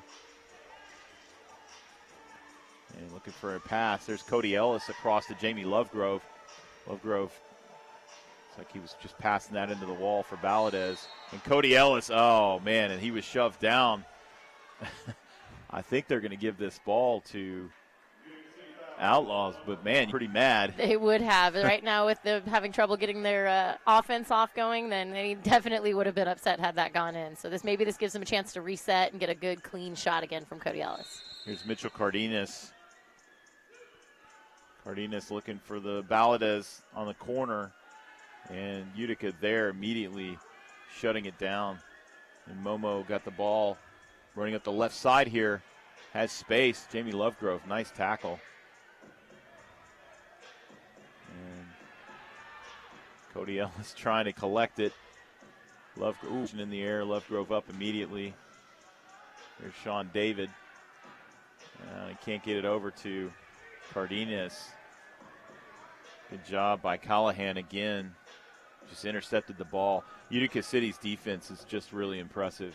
They are not breaking for anything. They're sticking to their plan. It's what they've practiced. It's what they're putting into implementation. Basically with the shot high. Oh, my goodness. Cortez. I thought it was going out of bounds, but it actually just went straight up. But Cortez just kind of lobbed it to himself. It's a good thing he was aware on that one. That could have snuck Brendan behind Lee, him. oh, man. Ouch. Rio Ramirez, and I believe that's Togba tied up. And, man, Rio, he got the foul. The referee's saying you got the foul. But, boy, that looks scary there for a minute because both of them were at full speed sprint. And both men up, walking around totally fine. You never like to see those large collisions, and you know it's got to hurt. Yep. Coughlin, long ball, looking for Schindler. And Schindler for Obasi. Coughlin again. Back and forth action. Here's Togba. Coughlin, oh man, looking for Nate. Gets around the defender, Mitchell Cardenas. And that ball is going to go off of Utica. No, never mind. It's going to be Utica's ball. That's an interesting. Top of the arc. Boy, I don't agree with that either. They're saying basically what they're saying is Mesquite kicked the ball out without deflecting off anyone or anything. There's Gonzalez with the free kick over to, oh my goodness, gets on the board here from Gonzalez, picks up the assist. 10-23, Utica City leading 7-2. That was a little bit of sleight of hand, sleight of eye. Gonzalez just chips it right to him, and nobody had even really picked up that he was coming out of the box. So yeah, Schindler just, I mean, they just let him stand over there. I mean, you're not going to find an easier goal than that. And the Outlaws defense right now is struggling. We're in the third quarter, 10 minutes, 23. Utica leading 7-2. And back-to-back games where the once vaunted Outlaws defense has given up at least 7 goals. So the Outlaws need to get back on the board here. They've got to get themselves, they got to collect. They need to get some fire back in their belly and start pressuring Utica, because right now this is just not looking too good for the hometown heroes. So who are the fresh legs in the box you'd like to see come out? Yeah, I think I'd like to see a little more Brendan Lee happening. There's George De Leon pestered by Callahan. Wow, nice defense again by Utica. Callahan up to Momo. Immediately turns, long ball. Mike Jones intercepts. And he didn't like that. He thought he was being grabbed by Rahman, and you could easily argue that. Utica, they're a very physical team, not afraid to bang bodies at all. They are not avoiding any contact whatsoever. They're going not head on, but they're going full force into it, saying, we're here to play. Yeah. They're Pretty impressive. Here's George DeLeon. And again, Utica collecting. Here's Nate. Good job by Cody Ellis to step in front of the ball. Obasi looking for an outlet. And this is 21, Toby, back on the field. All the way back to Coughlin. Well, and you can see Utica City's now kind of changed gears and slowed down their offensive attack, and they just want to possess the ball. They want to hold on to this lead. They want to possess the ball. They've got them on shots, on goal. They all the way around, they are pretty much dominating the possession and offensive side of this game. Yep. Possession is definitely the word of the day now for Utica. Here's Omar Tapia back on. We haven't seen him for a little while. Just trying to hit Tapia in stride. It was a good idea. Just unlucky, a little long. Here's Obasi. And Rio Ramirez trying to just make anything happen. You just see how clean Utica is with their passing in their defensive end and their zone exits. No problem at all. It's just like another defender out there. He's almost like having a sixth attacker. Yeah. In essence. Yep. He may not be taking the shots, but he's definitely helping move the passes, and he's sliding that ball and making that offense, a lot more fluid. Yeah, for sure. It's Callahan again. Good ball there. Callahan can collect, and no call. Oh, yeah, and there's the blue card. The delayed blue card here. Callahan got taken down on the side on the slide tackle. Back to Rahman. Over to Callahan, who's back up. Momo. And the shot and score by Momo. And the goal now Utica City 8. Outlaws. And it's an official card out, but they get a chance to dispossess the Utica City. So, oh, man, rough one here. 6:46 left in the third for the hometown heroes, the Mesquite Outlaws. And very, very frustrated right now. You can see Tattoo talking to his crew, trying to get them calmed down, trying to talk to them about what's happening. And you can just see the frustration in the faces right now for the Mesquite Outlaws. Absolutely. You can see that they just want to get something going, and they can't seem to get the offense firing. They can't seem to possess the ball long enough to execute the passes that they want and to open up those lanes and to take those cuts into the center.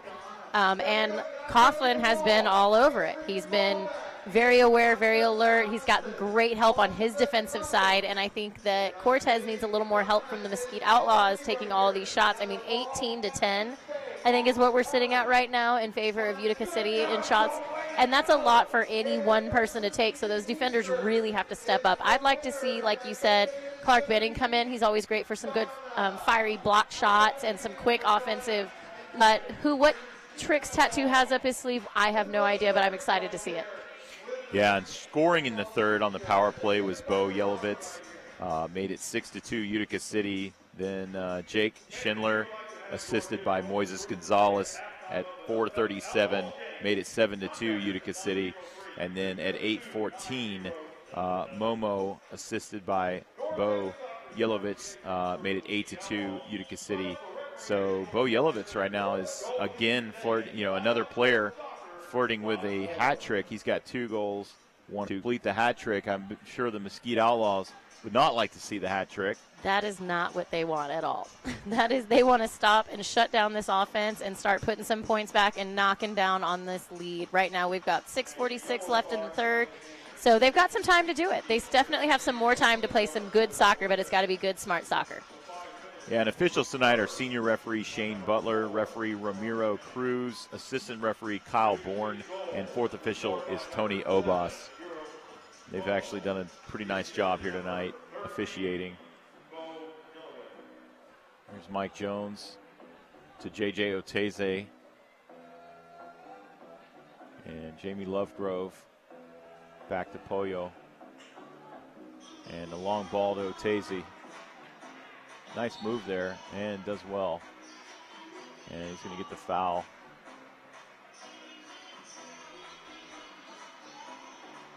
And nice little shift there from J.J. Oteze, the Absolutely. rookie. Comes on, makes a couple of nice passes, collects the foul. And then heads back. Here's Mitchell Cardenas, and he's got Jamie Lovegrove to his left. That's a spot that Jamie loves if he can get there. Oh, good job. Good defense there by Utica City. Couple of blocks. Just giving nothing. They're just giving nothing to this team. Leagueway over to Cardenas. Back. Oh, Jamie Lovegrove sliding in from the right side with the goal. Beautiful passing by Leagueway Cardenas, and Jamie Lovegrove finishing it off. Great job there. 5:49 in the third. Utica City up 8-3. If you leave Lovegrove even slightly open, he is going to take advantage of it to the fullest. That's a veteran player right there that's going to be right there to hit the shots that are needed right when they're needed. And that could be the ignition that gets this going for this offense for Mesquite. Yeah, I mean, they needed something. You know, they needed something. And here's Brendan Lee with the interception and way out. Oh, goodness gracious. And that's Rio Ramirez. And that is absolutely an obvious foul. I mean, that was a sweep of the leg, and Rio Ramirez is down. You hope he's okay. But, man, he is in obvious pain. But, man, Andrew Coughlin just did nothing but went for his leg there. You hate to see that. You hate to see it, and hopefully Rio is kind of trying to sell it, and it looks like he is. Andrew with the slap on the back. He's certainly limping off, though, so it hurt him for sure. But, man, that was the definition of a dangerous play because Andrew Coughlin was completely off. So this is going to be a shootout opportunity here for the Mesquite Outlaws. And, of course, there will be a 2-minute penalty after this, assuming this doesn't go in the net. So Bradley Balladez will take the shootout for the Outlaws. 5:42 left in the third.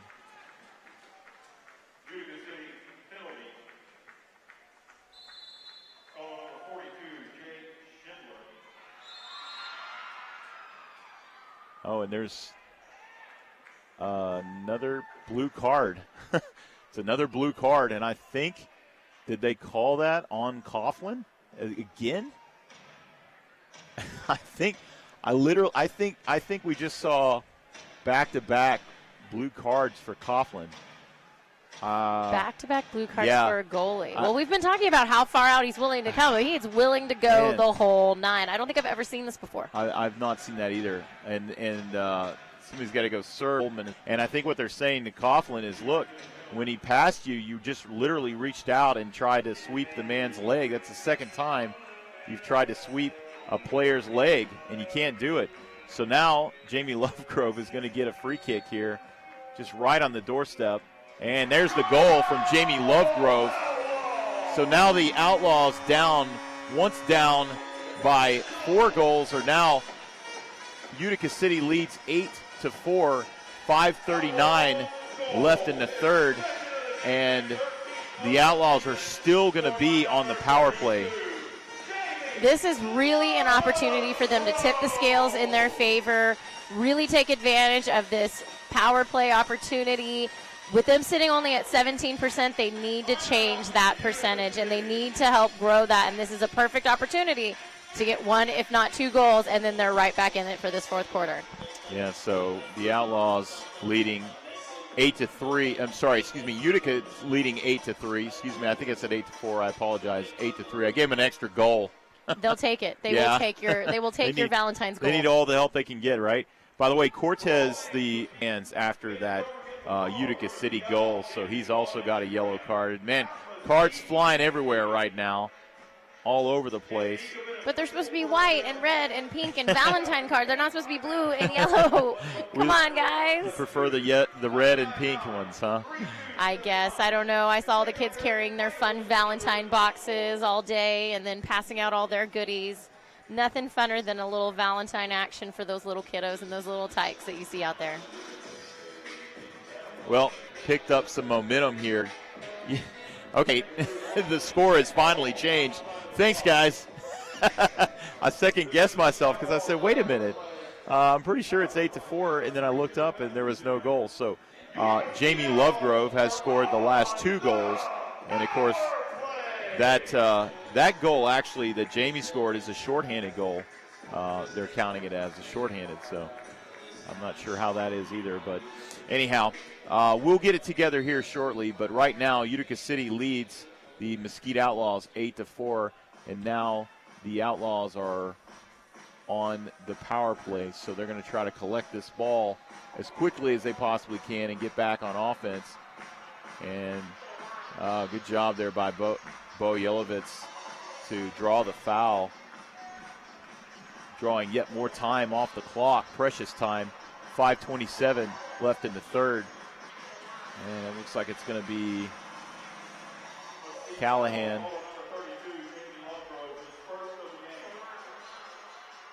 And Jamie Lovegrove with the foul.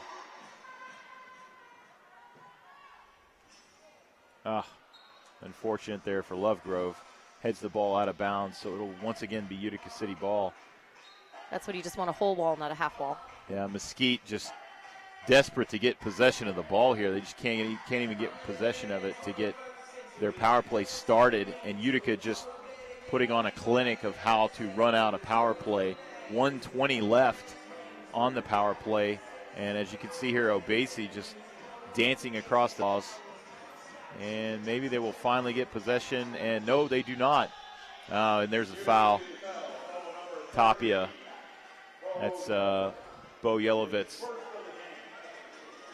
And here's Cardenas.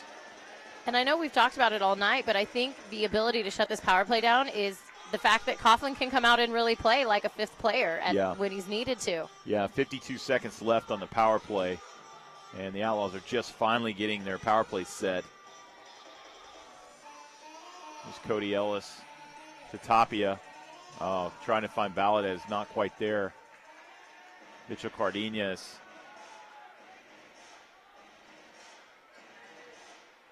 Cardenas looking for another pass. There's Jamie Lovegrove. And back to Cody Ellis. And, a cross, dangerous opportunity there. Jamie Lovegrove teeing up, misses left. Cardenas, a shot high. And might have, should have looked left there, Cardenas, because Jamie Lovegrove at all. So some decent opportunity here. 13 seconds left on the power play for the Outlaws on this restart. Pretty much be over as Utica City leads 8-4 with 3:52 left in the third. And little body here. Jamie Lovegrove, the Vicmore Leagueway couldn't quite hit him. And Jamie Lovegrove with a shot. Toby with the block. Nice job there. Toby felt all that block. Full strength now. And Vicmore Leagueway. Nice opportunity there. Mike Jones served it up beautifully, and Leagueway got it off his chest just a little bit high. But a good opportunity. So, again, back to even strength. 3:29 left in the third. Utica City leading 8-4. And the long ball to Nate here, the captain, the co-captain. Obasi just glad to keep the ball in the back. Obasi back to Coughlin. Mesquite having to play Utica City's pace. Yeah. They're having to play the slower defensive possession game that they're not wanting Here's at all. Vital, and the shot. Cortez is there. Nice block by Cortez.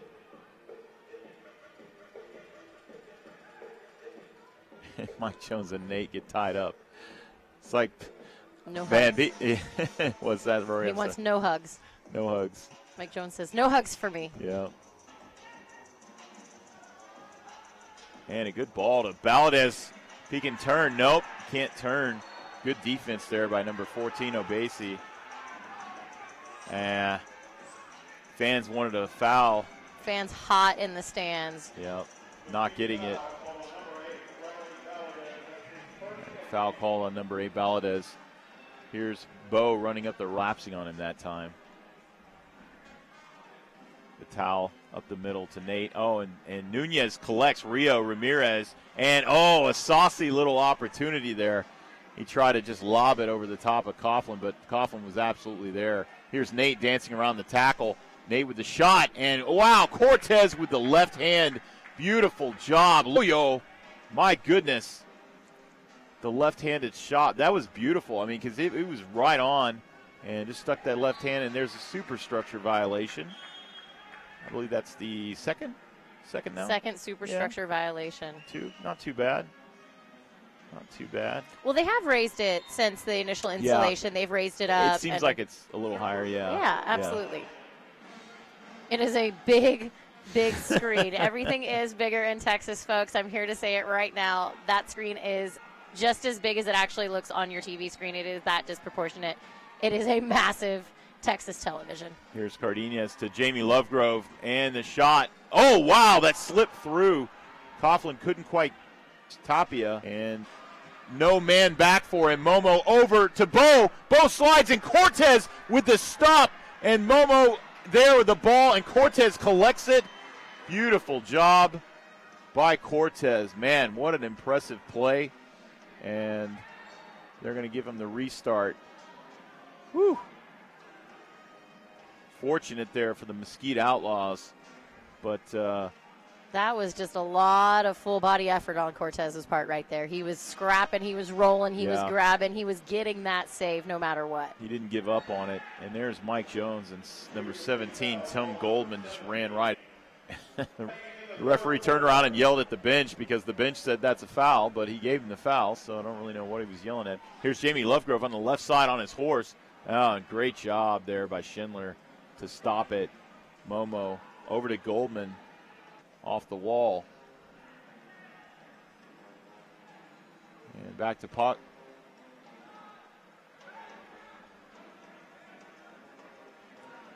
Here's Nate again with Rahman.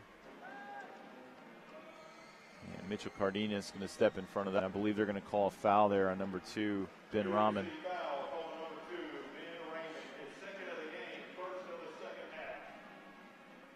Is it Raymond or Rahman? You know, I was going to give a shout-out to our friends in Utica City for doing a great job of giving us the pronunciation for Bo Yelovitz. And when you look down, that was the only man on the entire roster that has a pronunciation.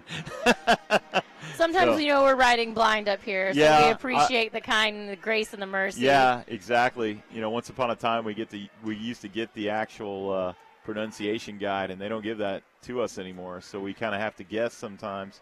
I'm going to tell you, I had trouble with Vic Here's Moore. Here's an interception. Yeah, Vic Moore. For the longest time, I was like, but it happens, and, right now we're live, and that's the way it goes. Sometimes you make some mistakes, so if it's Raymond or Rahman, we don't know. Either way, he's got the foul. Yeah, we're just going to eat our noodles, or oodles and noodles. Oodles of noodles. Notice the ramen joke? Sorry, anyhow. I love the layers, the layers to the jokes, these jokes. I hope you're saving all these good jokes for your Valentine, Matt. Something like that.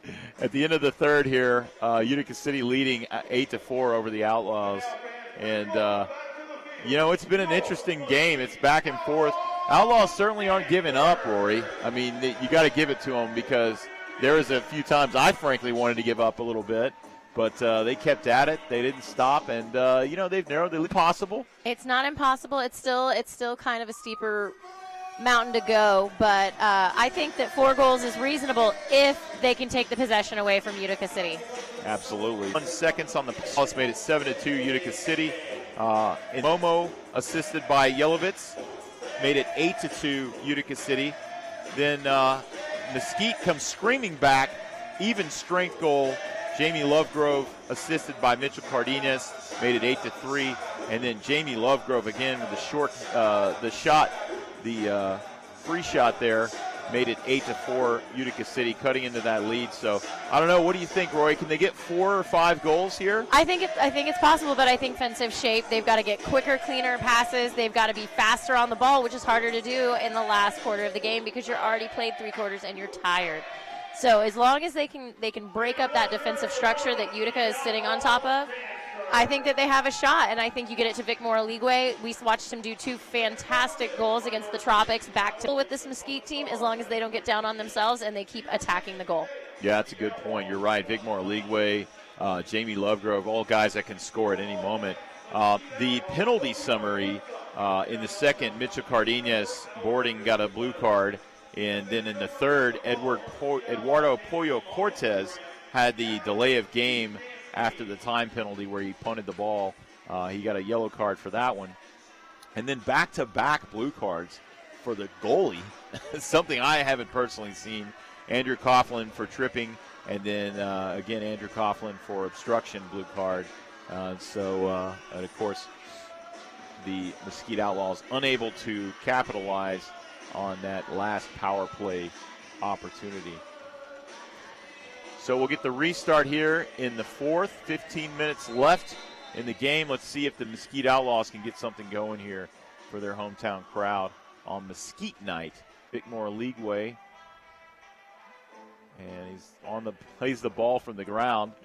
He will play on the ground, on whatever he wants. Yep. He'll play at any angle, and he will turn on you on dime. J.J. Oteze back to Lovegrove. And you can see a sense of urgency here from the Outlaws. The pace, picking up the pace for sure, is Jamie Lovegrove. Looking for Oteze. I think Utica would be just fine, though, with him playing here at the midway point. And all the way up to Bickmore Leagueway, he can collect. And a nice pullback there. Good job. Good defense by number 5, Immediately immediately collapsed on Bickmore. They know that they cannot allow him to get on his feet sure-footed. They've got to keep him off balance. They've got to keep him struggling to get to that sure footing. Yeah, absolutely. Coughlin up the side here to number 44, Callahan. Callahan's been good tonight. And Obasi, my goodness. Obasi's just been a beast at defense. Really, really an impressive player. And here's Coughlin again. A little keep away, try to slow the pace down. And here's Brendan Lee, the little speedster. He is very fast. He will cut through your lane, and he will take your ball, and he will not even Yeah. be apologetic about it. What do you call it? Larcenous. Larcenous. Yeah. Larcenous. He Larcenous. will pick your pocket and be larcenous. Yeah, he's a fun player to watch. He's just kind of an energy guy. Kind of like a intercept there by Valadez. And Utica gets it back. Oh. And there you see some of Lee's speed right there, able to get there and collapse on to the player and hopefully give them a shot to get it back. But, again, Utica City just firm shape, clean passes, going to keep this ball out of the Mesquite possession as much as they can. And they're happy to sit. Togba limped off. He's the one that took the hit on that slide tackle. No foul called, but he limped off, and we'll see if he's okay. Here's Coughlin. Oh, and intercepted by Tapia. Just couldn't. He could have just taken one more touch there to slow that ball down a little bit to get a better strike. Might have had a goal. I think his eyes got a little big when he saw Coughlin so far out of his goal. I mean, it's deceptive. He's always managed to get back. And like I said, his defenders are there to help him as well. And good job of Nunez to step in front. And there's George De Leon. And they say play on by Obasi. Here's Schindler. And, great stop by Cortez. Beautiful job on that Obasi shot. Yeah, man, Tapia. And there was Nate getting the ball away from Tapia. Great job by Nate tracking back. My goodness. This Utica City team, there's no quit. Jamie Lovegrove pestering the co-captain. And that ball makes it through, but it goes out of bounds on the end. So the DFW area will be seeing a lot of Utica City, will they not, this weekend? That's right. Yep, they're going to go play the crosstown rival Dallas Sidekicks. And Cortez long for Cody Ellis. Oh, man, couldn't hit him. I think Ellis and Oligwe both had designs on collecting that ball. Here's Momo, has Rio on his back, and Rio sliding in. Fortunate there for Utica, and Sean David getting the ball back from Rio. Rio, man on a mission right now. There's Jamie Lovegrove to Bickmore Oligwe. And you see Oligwe given no space by the captain, Bo Yelovitz, to turn. Yep. It's a young team. There's some veterans, but they got a lot of rookies too. And here's Bickmore Oligwe turning, and the shot And, oh, my goodness, good clearance there by Momo. And I think there's going to be a foul. Yeah. And Vigmore Leagueway wants a card. Not going to get a card. But he got the foul. So that's a big step. The foul is a big help. Yep. Puts him in a good position to perhaps turn on goal again. But there's that lethal turn and shoot. Yeah, Yelovit's second foul of the half. So it looks like Jamie Lovegrove's going to take this shot here. And over to Cody Ellis, back of the net. Beautiful job. Utica City now leading 8-5, 10-25 in the fourth. You expect Cody Ellis to be the big guy in the back and the blockers and the big defender, and then every once in a while he just puts a little soft touch of finesse in it for you and sprinkles a goal on for you. That was a great job there by Jamie Lovegrove and his longtime teammate Cody Ellis. Great connection.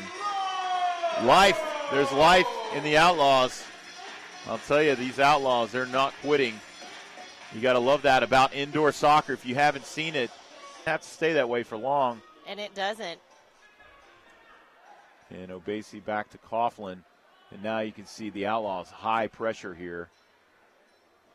Pressuring Obasi, man, his footwork is so impressive for such a tall man. It's uncanny. You can see how sure-footed he is. And Mesquite desperately just trying to get possession. And the ball to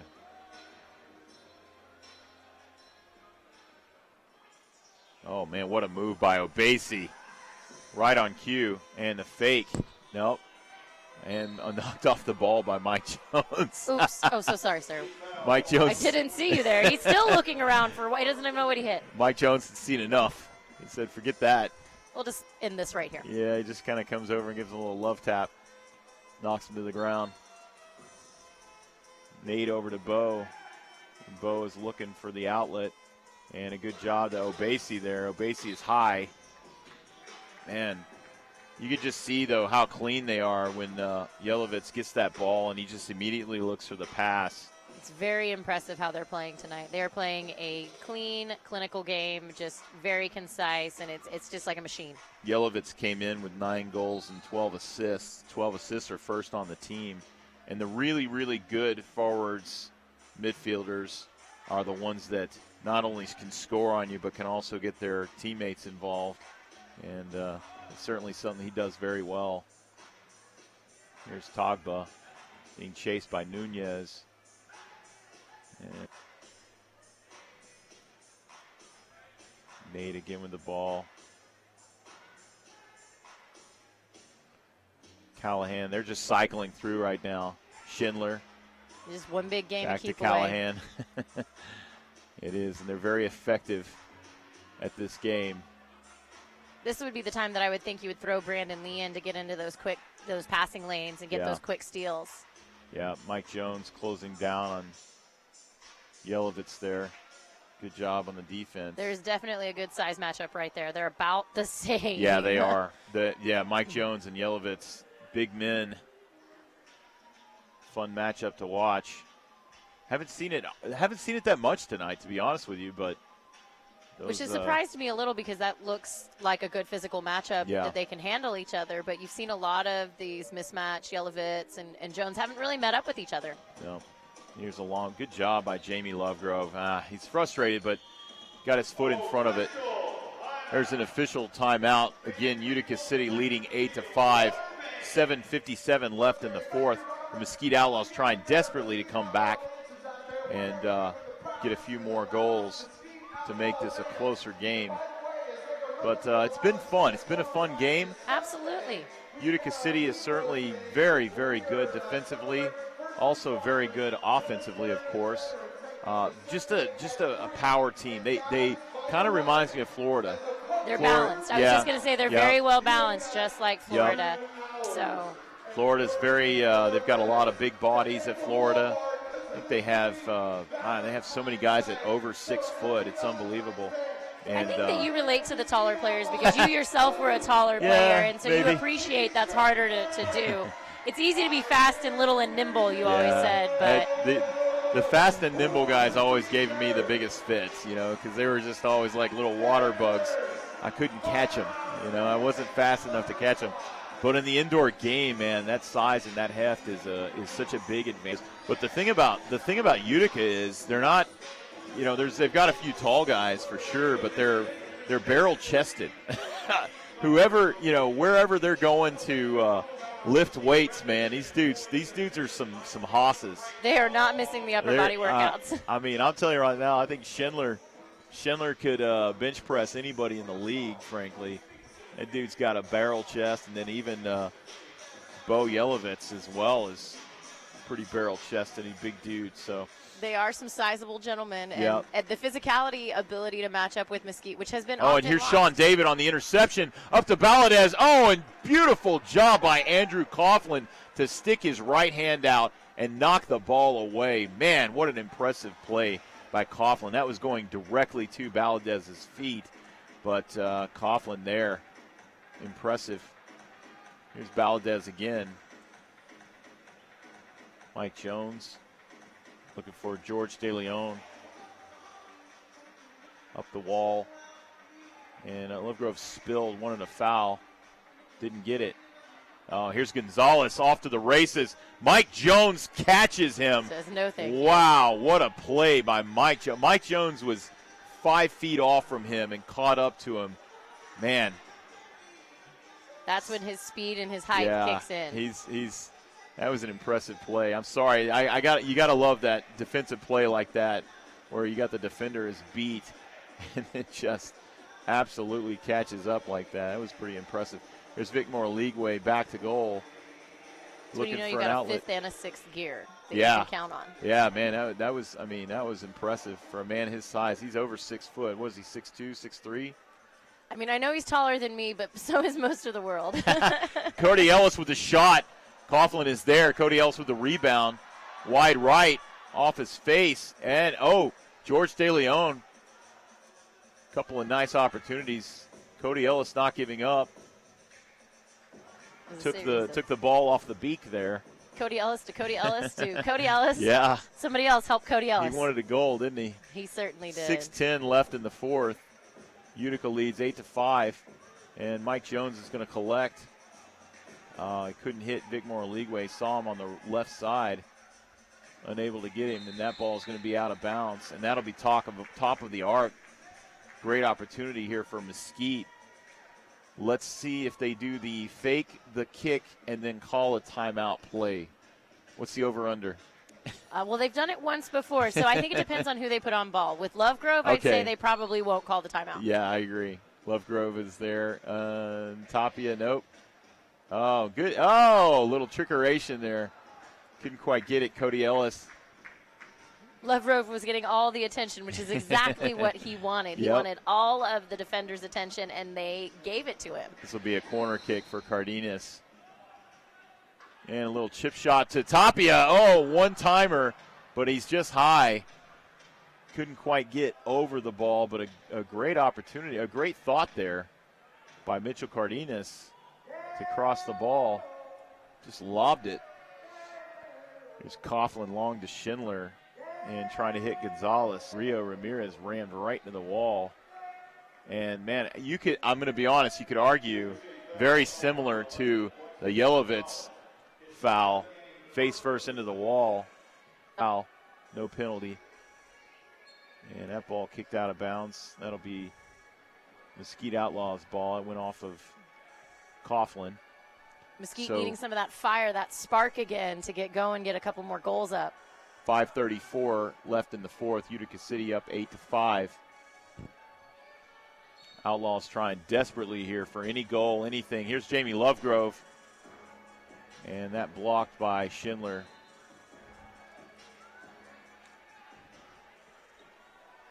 Mitchell Cardenas will get the kick in here. Lovegrove up the wall to Leagueway, trying to go back to Rio Ramirez. Great shot and a stop by Coughlin. Man, and he full extension on that one. That's why they call him Mr. Stretch. Mr. Stretch, that's right. Coughlin has been very, very good here in these few minutes. Bickmore Leagueway turns, and the shot, just high. I don't know if Coughlin got a piece of that or not. He looks like he got a little piece of it. Pretty close. And Coughlin, he's springy. He's springy there. Like a gazelle or a buddy, perhaps. Yeah. Lovegrove with the shot, and Coughlin easily collects.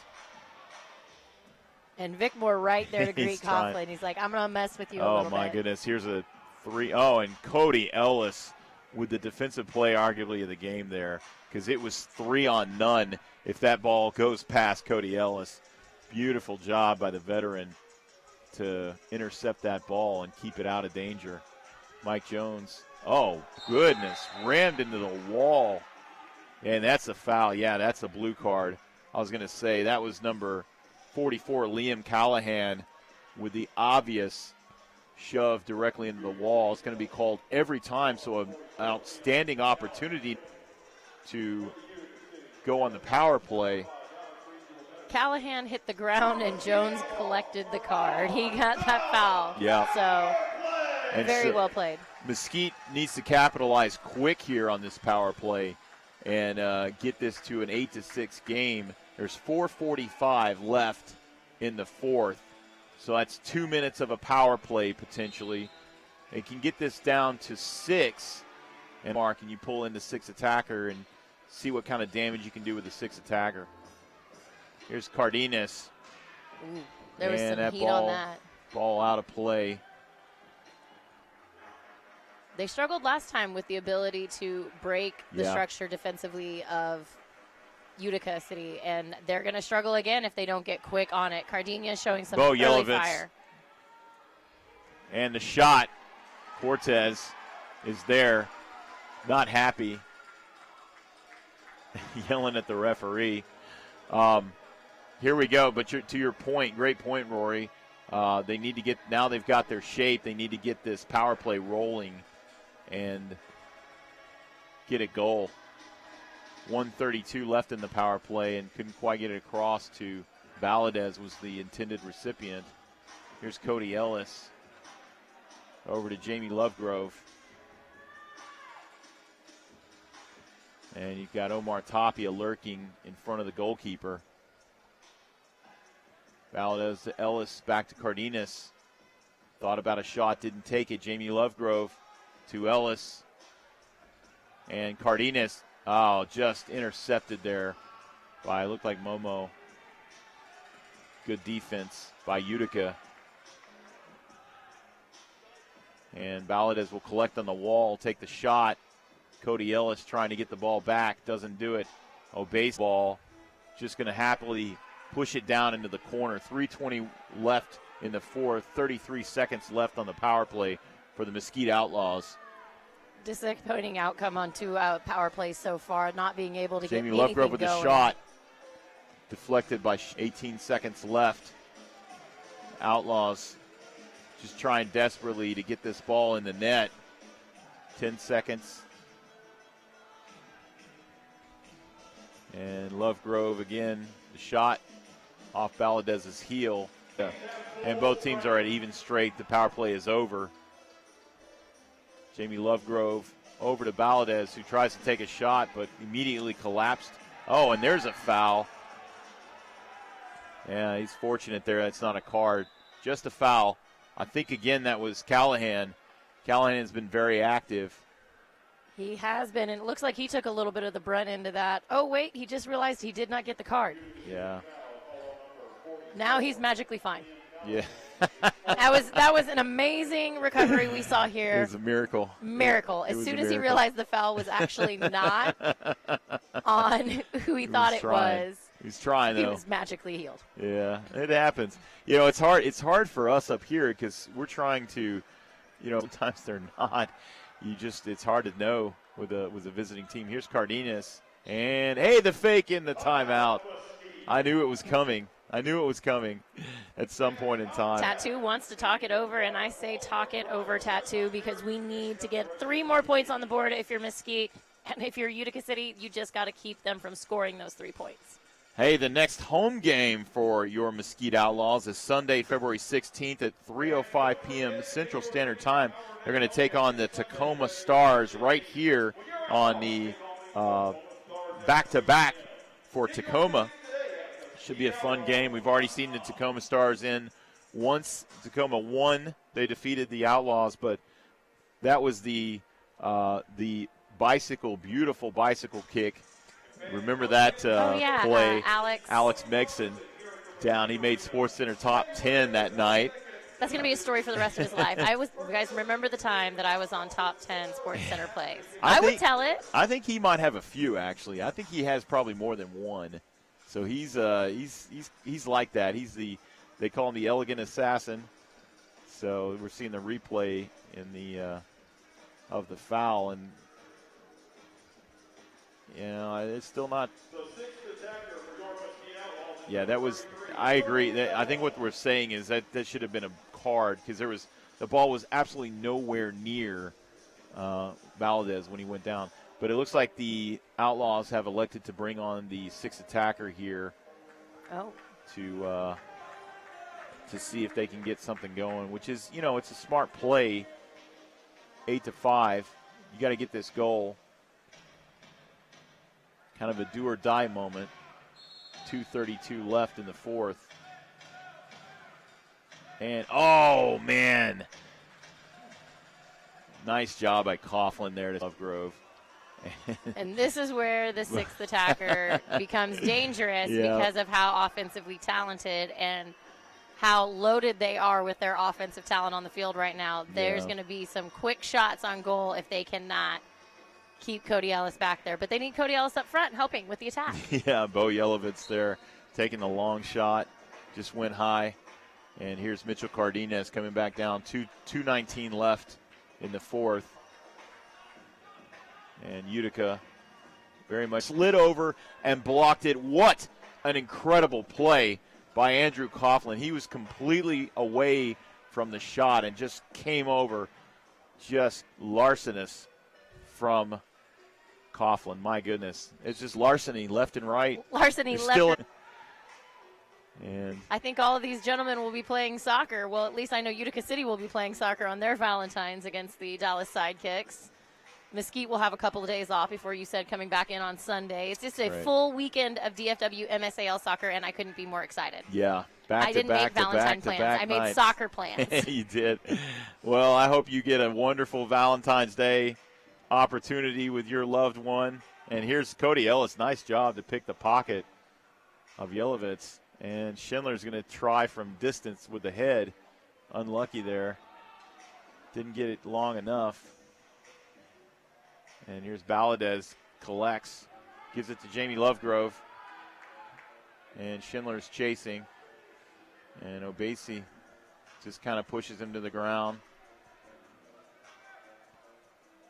And 1:08 left in the fourth here. Valadez collects.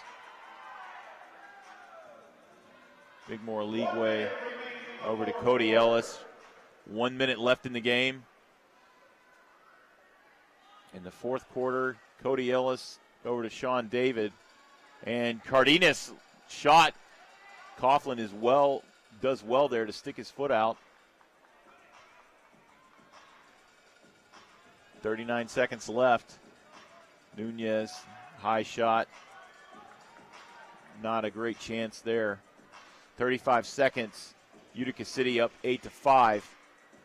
And unfortunately, the loss streak's going to go to 6 games for the Mesquite Outlaws, but the Utica City is going to go to 4 wins in a row. Very impressive showing by this team. And here's Cody Ellis in the final seconds to Nunez. Nunez across, and Schindler's there. And Jamie Lovegrove across to Cody Ellis.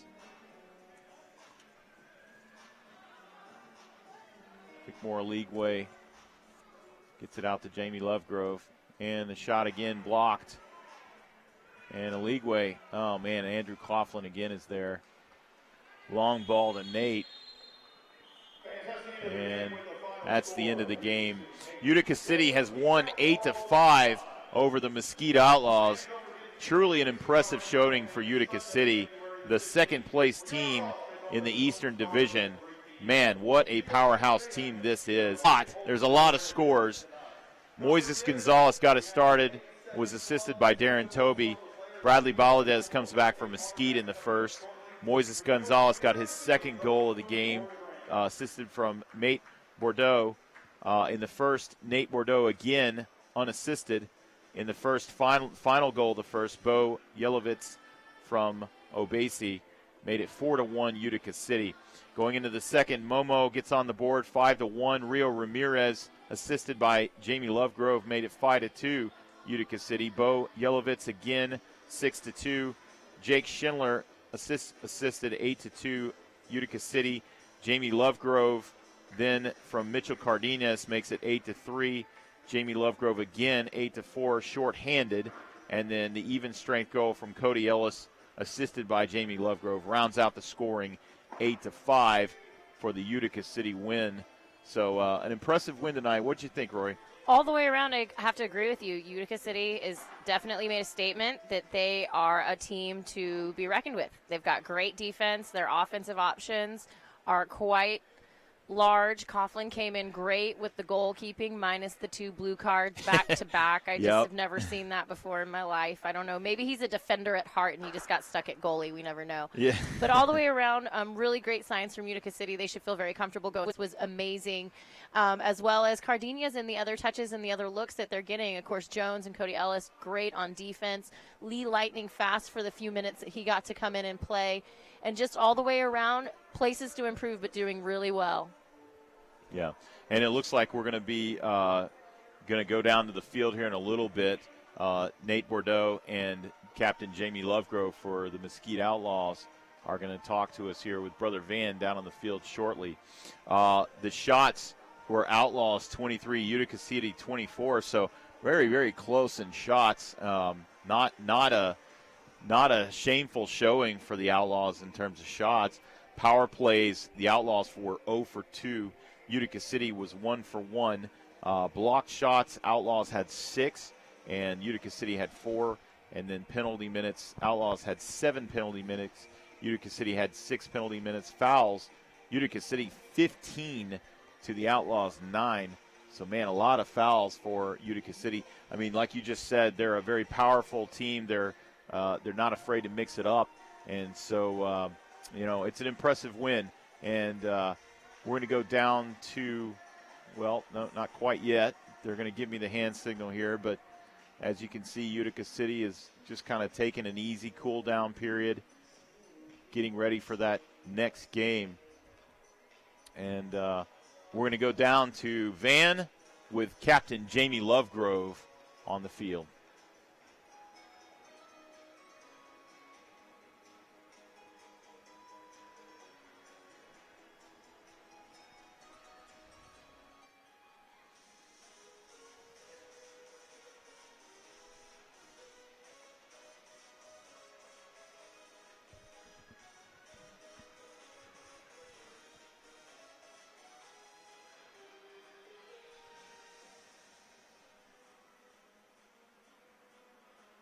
And the defenders tonight were fantastic, but we keep finding ourselves in that position, and we're not there yet. And with more time on the clock, of course, we could have got out of it, but there was chances. Again, personally, there was a couple of chances myself that I could have scored, but again, our inexperience is showing.